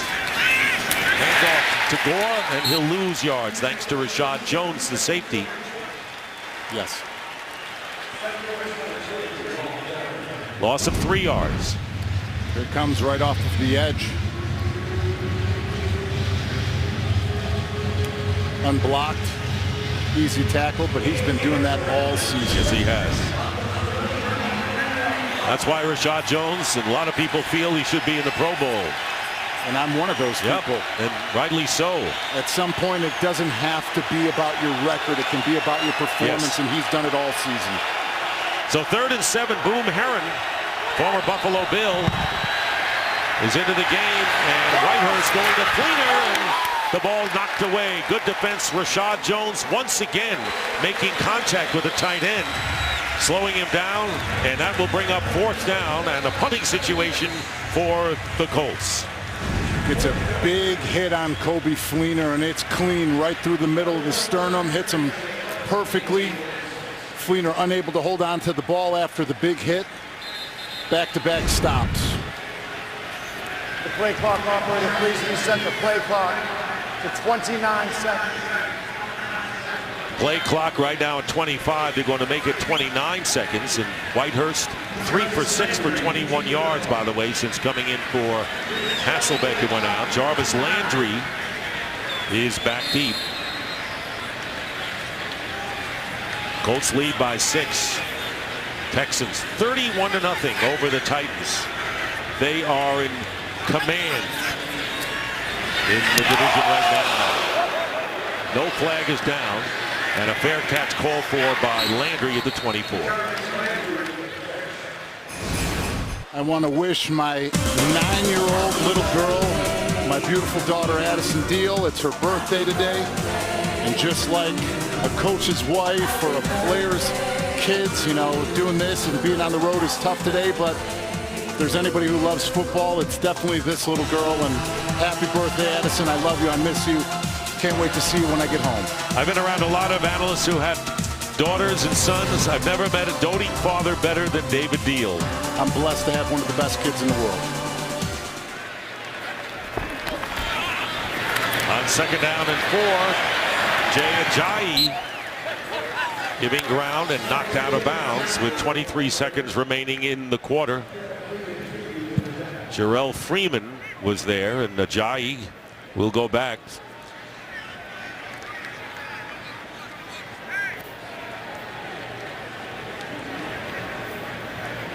Ajayi, a 5th-round pick from Boise State, and he was hurt for most of preseason, didn't get a chance to play.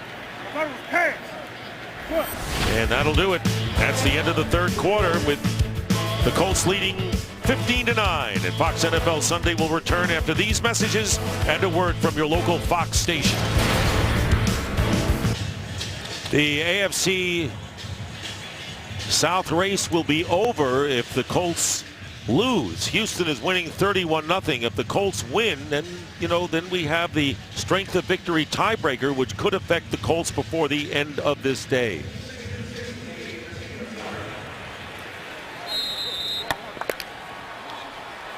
Start of the fourth quarter. Dick Stockton along with David Deal and Christina Pink.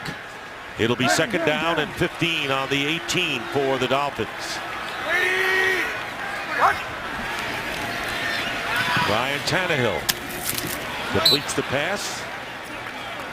Devontae Parker. And let's go down to Christina. Well, Dick, not much life coming from the Dolphins sideline here in the second half. Several of the players coming into this game talked to us about fighting and competing despite having nothing to play for. Not seeing that so far in the second half. Dan Campbell trying to provide a spark before this drive, tapping all the offensive linemen, giving them some encouraging words. Still a manageable deficit here. Let's see if they respond. Well, you can lead a horse to water, and Dan Campbell came in with a lot of spirit and gung-ho attitude, and they won their first 2 games when he took over as head coach. But then they have lapsed back. It was evident last week, and you just pointed out what's happening here. Here's Damian Williams on the reception, trying to work his way for additional yardage, and is down at the 20 by Jarrell Freeman. Good tackle there. It's a one-possession game, and they came out in the second half completely flat with no sense of urgency. It's exactly the story, and trying to, what did you used to say? If we're not going to be in postseason, let's knock out the Colts who want to be. Team who want to be in. So Matt Darr kicking again, and Quan Bray goes back deep. Well, look, there's no question about it that there are going to be changes, and it looms really for both teams for 2016. Darr kicking from about the 10. Bray at the 25. Trying to find running room. He's found some. And a good return by Bray to the 42-yard line, a 17-yard return. Well, what if you died and then were brought back to life? Well, this January, one man will find out. It's the intriguing new drama Second Chance series premiere, Wednesday, January 13th on Fox. Charlie Whitehurst, who began his pro career with the San Diego Chargers.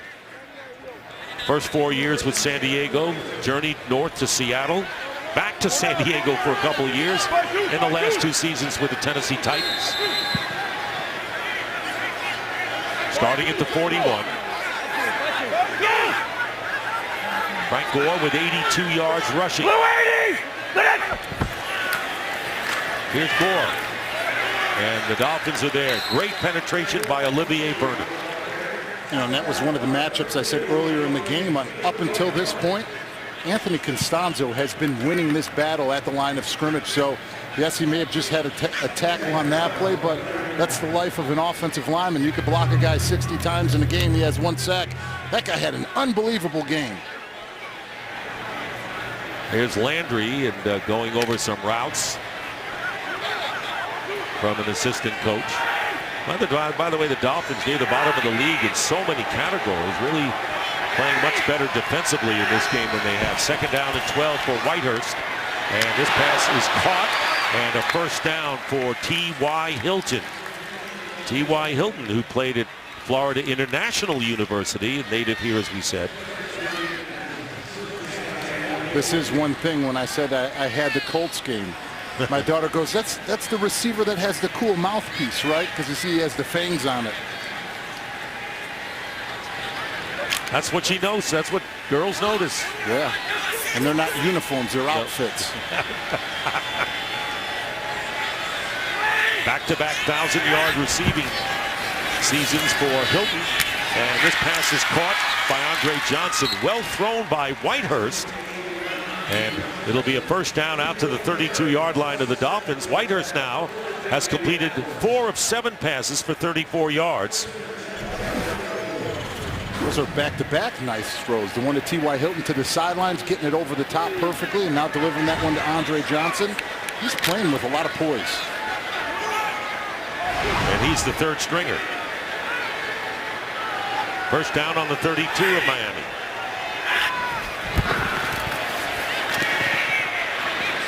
Here's Gore on the screen, and Gore still about 5 yards shy of the first down by Rashad Jones.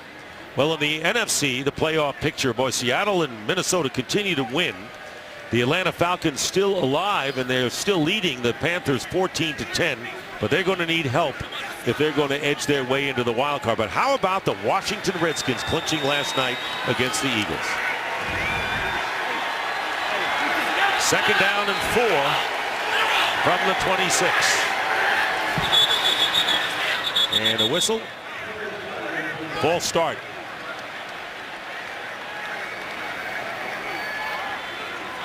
False start.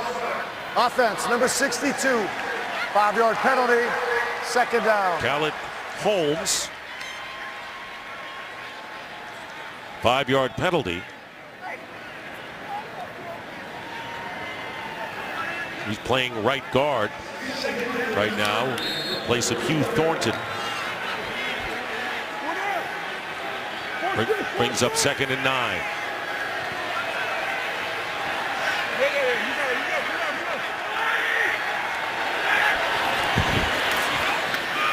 And a broken play as Boom Herron was had no chance to go anywhere, and a loss of 4 yards. What was that about?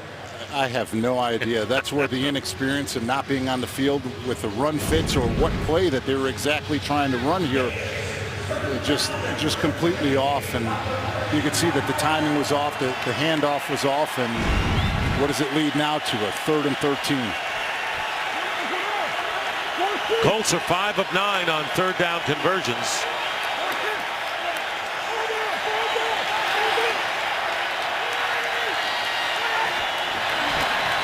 Whitehurst, and the pass complete to T.Y. Hilton, and Hilton will have a first down. He makes it look so easy, doesn't he? His start-stop ability, you see him plant his foot in the ground. Bryce McCain coming over to get the tackle, runs right by him, and he's able to turn it back up. See him right here in the slot position. They were moving him around to put him in different positions. Gets outside, clear, he puts his foot in the ground. McCain overruns it, is able to turn back up and get those yards after catch, like he's been doing all season. 15-yard gain. So Whitehurst is connected on a couple of 3rd down and 10 or more situations.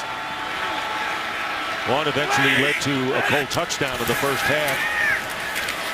Frank Gore tackled and will lose a couple of yards. Lose 3. Olivier Vernon. Vernon coming into the game with 7 sacks, tied with Cameron Wake, who left the team with an Achilles injury after 7 games, and that was a huge loss for the defensive front.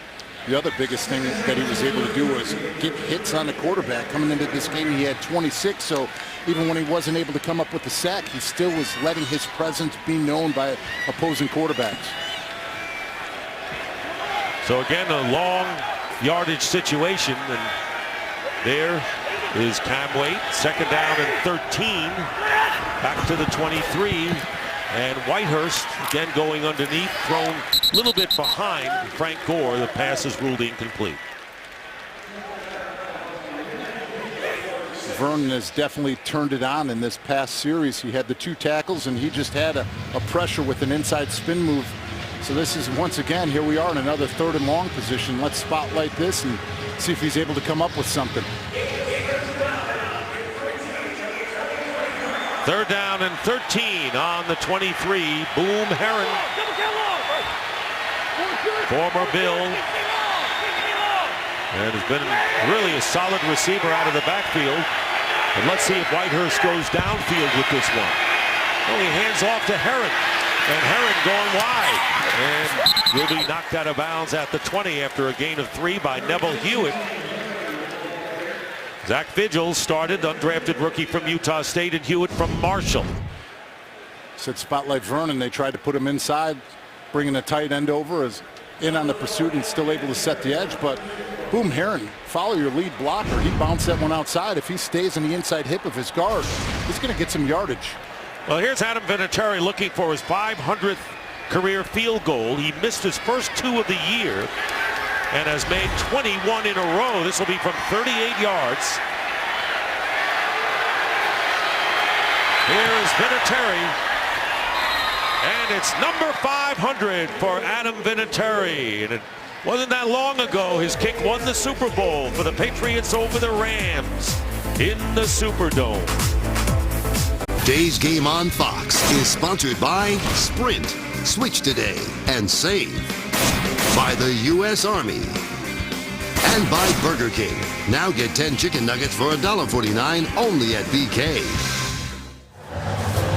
And welcome back to Miami. And with that 500th field goal by Adam Vinatieri, he is third all-time behind Gary Anderson, who's in second place, and Morton Anderson with 565. And Morton Anderson, a candidate to get into the Hall of Fame this year.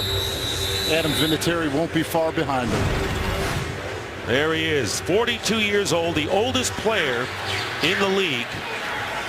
26 career game-winning field goals. And the Dolphins will start this drive from the 20-yard line, trailing by 9. And that is Darren Rizzi. We've seen him excited before on a timeout that wasn't called. And over there chewing out one of the Dolphins, who will start from the 20-yard line. 18-9, the Colts are in front, but the Texans are running away with their game with the Titans, 34-0. Ryan Tannehill on first down. Landry with the catch. Landry gets away, and he'll get a first down. 3 Colts right in his face. None of them made a tackle, David. That's what you love about Jarvis Landry. He is so competitive, and anytime that he needs to step up and make a play, somehow he makes it happen. 14 yards, matching his jersey number, and a first down at the 34. Tannehill, and Stills was there to make the catch. It'll be about a yard or so shy of the first down. I've been waiting for that all day. He hasn't shown up. When you have double teams and bracket coverage to Devontae Parker and Jarvis Landry, you've got to rise to the occasion and come up with something. Only his second catch of the game for 7 yards. They go back to it, and he'll pick up the first down close to midfield for Miami. Dolphins will close their season next week right here against the New England Patriots, who have a chance to clinch home field advantage throughout the AFC playoffs today. And the Colts are home against Tennessee next week. First down. And Landry with another first down, and finally goes out of bounds. And so Jarvis Landry with 100 catches this season. First Dolphin player to have 100 receptions in a regular season. To no one's surprise what he's achieved, David. To nobody here, because they see how he works and how he comes to prepare each and every week. And a pass and a one-handed grab by Landry. What a play! Jarvis Landry pulling catches from under his sleeves. A magic man, 26 yards. Darius Butler is wondering what's going on here. Well, his best friend, number 13, Odell Beckham Jr., had one last season. What a catch by Jarvis Landry. Unbelievable. How about that LSU tandem, huh? And here's Tannehill, and the pass deflected at the line of scrimmage. It'll be incomplete. Kendall Langford with the tip. What a play this is. Got to see this one again. The extension, the eye focus. One hand tucks it and still gets his arm underneath it to hold on to it. Controls it beautifully. It's one of the best catches I've seen all season. No doubt. Yeah, that has to be.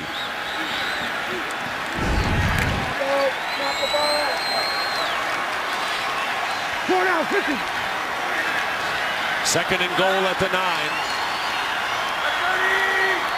You think he's had the hot hand? Here is Tannehill into the end zone, overthrowing Landry. Wanted to go at him again. Toller was covered, but the pass was too long for Landry. And it'll be third down. Jarvis Landry.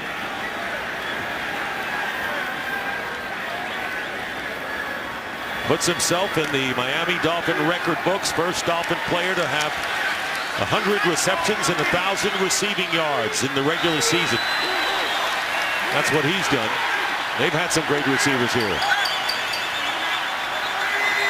Damian Williams comes in as a receiver out of the backfield, and they're going to go to Damian Williams.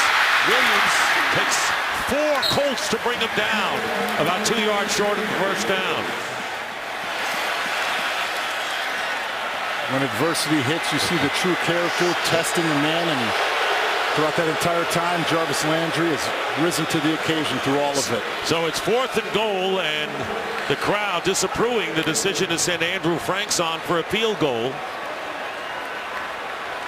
But Dan Campbell is here to win a football game. I understand that, but at the same time, you want to be aggressive, and they've got nothing to lose. 20-yard field goal attempt for Franks. Only his 13th try of the season. Already has a 33-yarder, and this one is good. And so the Dolphins get back the 3 that Vinatieri got for the Colts. And it is now an 18-12 affair. Today's game is sponsored by Amazon Fire TV. So long, showhole.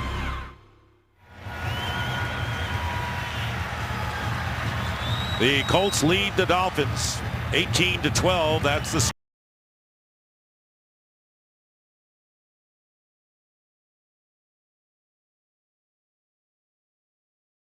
game with 5:17 remaining in regulation. That's Philip Dorsett, the #1 draft pick for the Colts out of the University of Miami, and that will sail into the stands.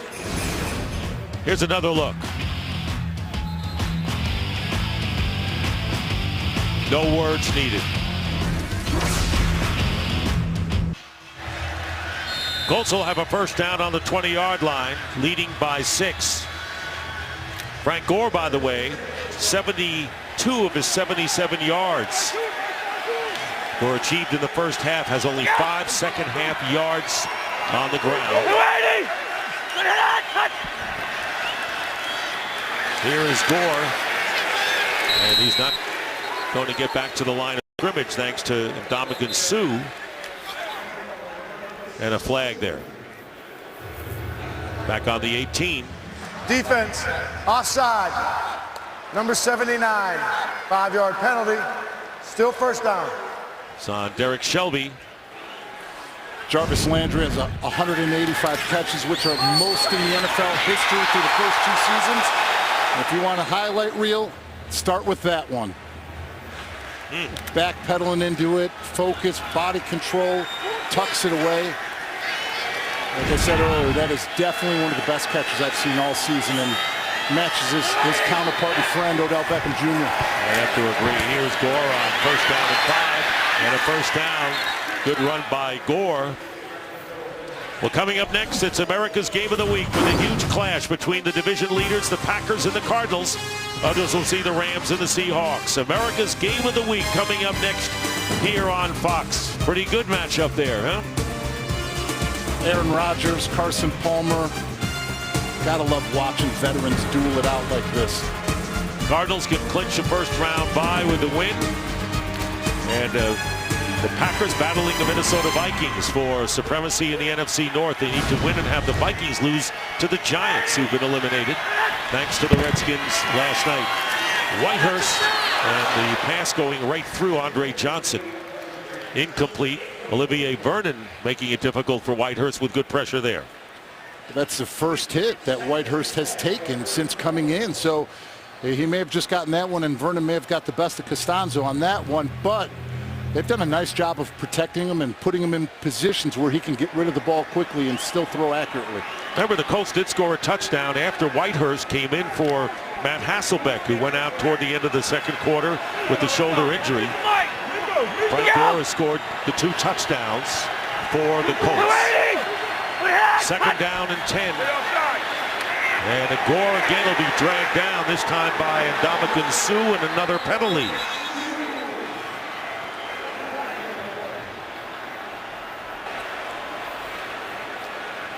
Look at Vernon. Offside. Defense. Number 50. Boy, talk about body language there. Replay, second down. Vernon showed it there. Another penalty on the Dolphins. So right now, let's go out to L.A., check in with Kurt Menefee. Kurt. Panther perfection in jeopardy. Shane Graham gives Atlanta a 4-point lead. Carolina has the ball just across their own 30. Just over 2 minutes left. Will this be their first loss? Dick? David? Came close last week, Kurt, and we don't know what will happen now with Atlanta leading by 4 with 2:11 to go.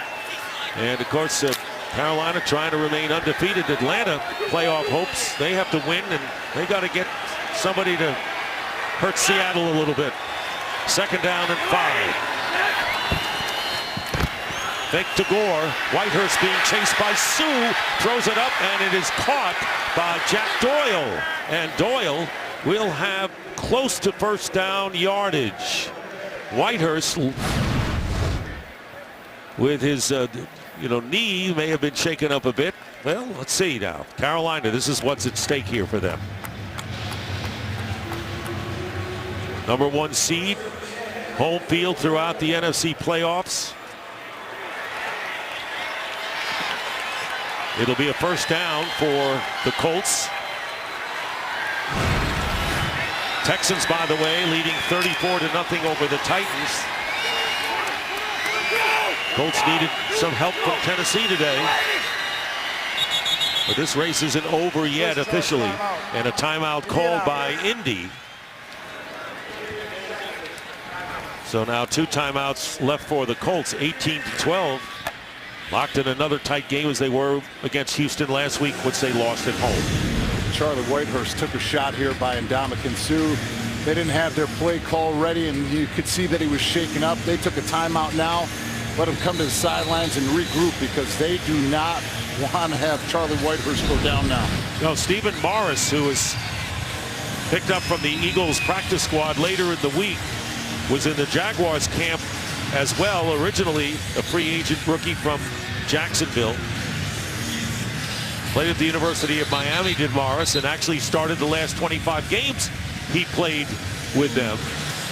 Matt Hasselbeck going over the rules with them, because if you just got here this week, there is a lot to it. So it's a good thing Matt Hasselbeck's over there and to kind of help him out. But the other thing is, these quarterbacks a lot of time that aren't playing, they got a hat on and they have no idea where their helmets are. Hasselbeck has the plays on his wrist, but not Morris. What's wrong with that picture? Handoff to Frank Gore. And now we're going to have a timeout called. Short timeout. Miami, a 30-second timeout. So the Dolphins have 2 remaining, as do the Colts.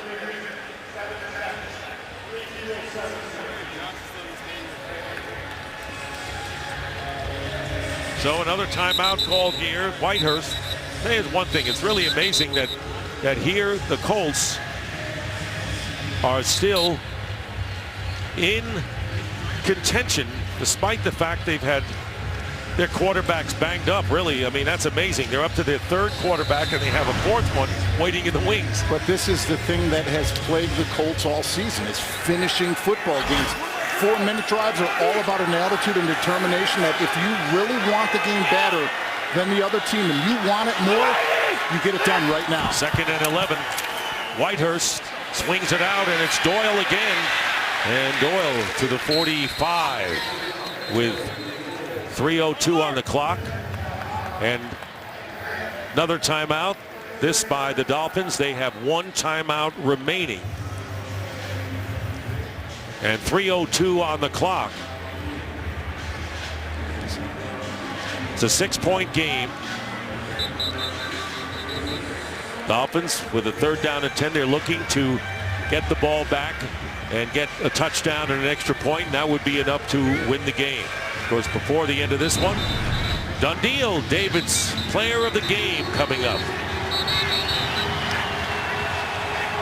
Got any hints? Yeah, I think I do, but we got to let this game finish. Can't give up the secret too early. No, especially since the hero. Well, apparently somebody is giving it away a little bit here. Yeah, well, somebody has the lead maybe in the clubhouse, but not necessarily the winner yet.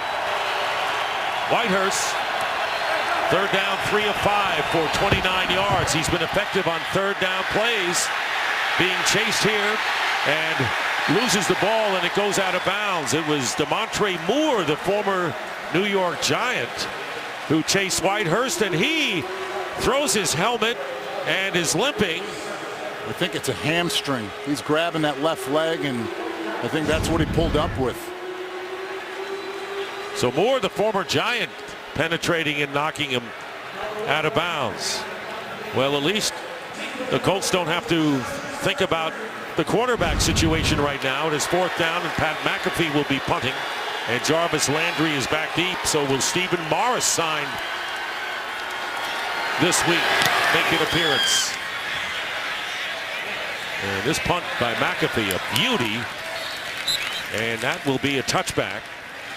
And the Dolphins will start from the 20. Whitehurst angry about something. That was a 63-yard punt, by the way, by guys not going back to the Pro Bowl.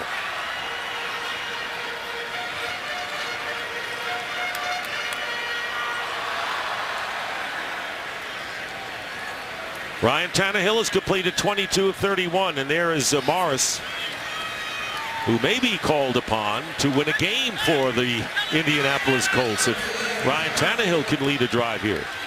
But this is a tough spot to be in if you're the Miami Dolphins. Why? What do you have? One timeout left. Because they had plenty of time to get the ball back. There was enough time. They weren't down to the last minute or so. But here's Tannehill, and he's pushed down. And a good play there made. Fourth sack of the game by T.Y. McGill, whose first sack resulted in a safety for the Colts. Just a simple bull rush. He runs right over Dallas Thomas, who gets on his heels, and they lost 9. Here's Landry up to the 21. Still need about 10 yards for the first down. And we're winding down to the 2-minute warning. Let's see if the Dolphins get a play off, and they should before 2 minutes remain. Tannehill nearly has the ball slapped out of his hands. Trying to buy time, and the pass is incomplete. And it was Jordan Cameron defended by Mike Adams, and a flag is down back where Tannehill got rid of the football. Personal foul, roughing the passer. Roughing the passer called against Eric Walden, who spent 3 years with the Dolphins. This is the 2-minute warning. And the 2-minute warning at 1:56. Here is the hit. Yep. Roughing the passer, and we'll be right back. And we've had our 2-minute warning with the Colts leading 18-12. The Miami Dolphins needing a touchdown and an extra point to take the lead, have one timeout remaining. It'll be a first down following the roughing the passer call against the Colts on the 36 of the Dolphins. Tannehill looking, receivers are covered, but he can use his legs, and he does to get the first down. Still going is Tannehill, and he gets inside the 40-yard line. Big run by Ryan Tannehill when the receivers were covered, and he gets 28 yards. Lining up, still with one timeout remaining.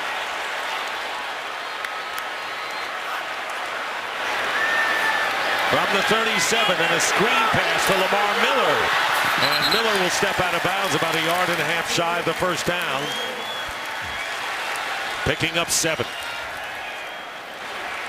Nice job by Tannehill, knowing there was nothing to get to downfield. Good coverage on the back end by the Colts. Doesn't try forcing anything. He sees a seam and a lane open up and uses his athletic ability to continue to drive forward and keep the Dolphins alive in this football game. Last game-winning performance for Ryan Tannehill was against the Eagles. It'll be second down and 3 from the 30. Still with a timeout left for the Dolphins. Point to take the lead.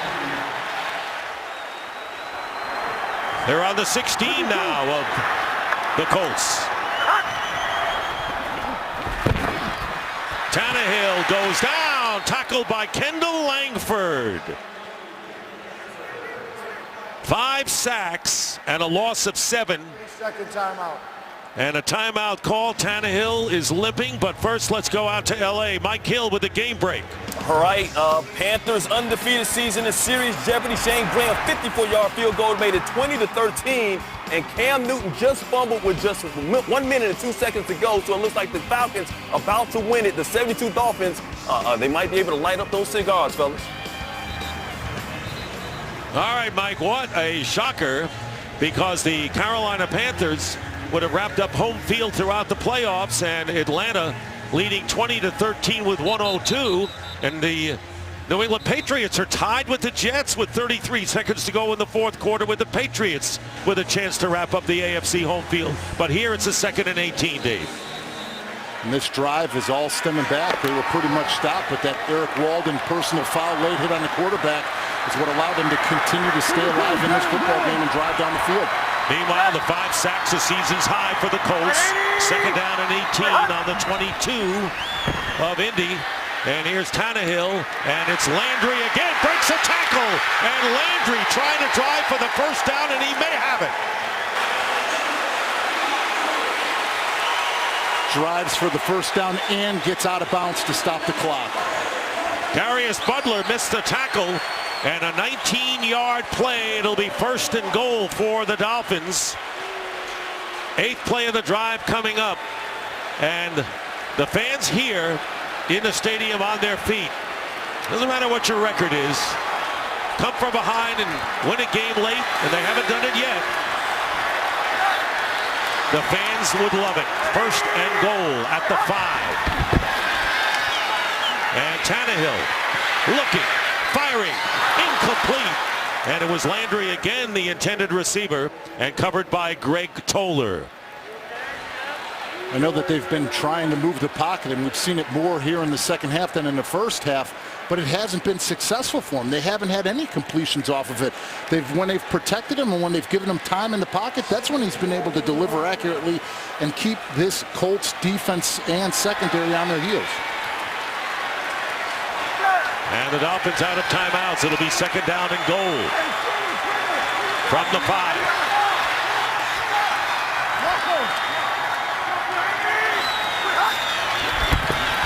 Here's Ryan Tannehill on 2nd and goal from the 5, incomplete. The Miami Dolphins are trying to get a victory over the Indianapolis Colts, and we welcome the audience that saw the Dolphin players and coaches from 72 breathe easier now, because the Carolina Panthers' perfect season has come to an end, and looming large as the Dolphins still finishing 17-0. And we know David Deal's Giants spoiled the Patriots bid for 19-0. Meanwhile, 3rd and goal from the 5.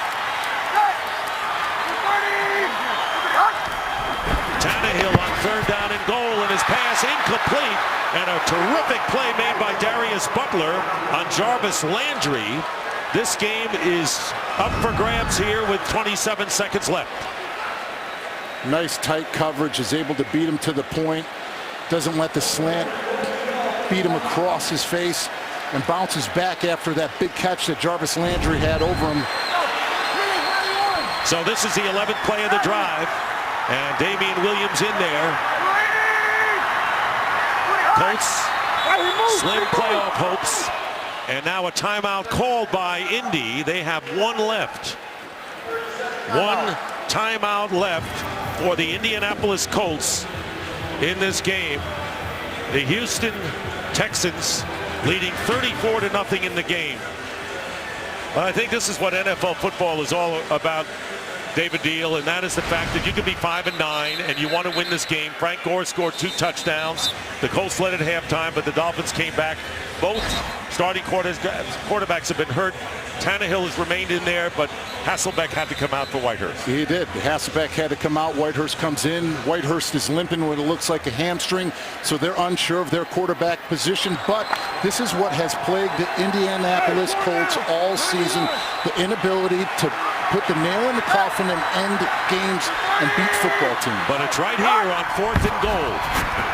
And Tannehill is down at the 15-yard line. The 6th sack of the game by the Colts. And it was Langford and T.Y. McGill combining there. And a battered Ryan Tannehill comes off the field. And the last-ditch hope for the Miami Dolphins dissolves.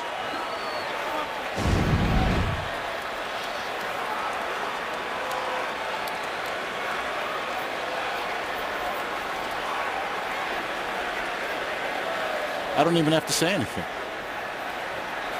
Everything collapsed in front of him. The biggest thing that you have to know is the snap count. And obviously the offensive line didn't all move. The center snapped it.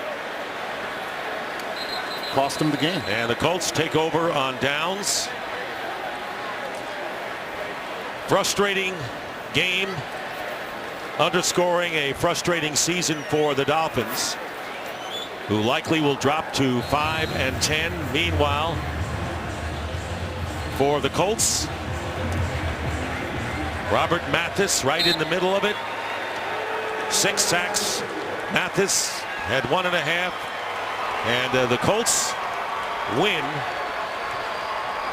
Meanwhile, Houston is up 34-6. So it's possible right at this moment the Colts are still alive.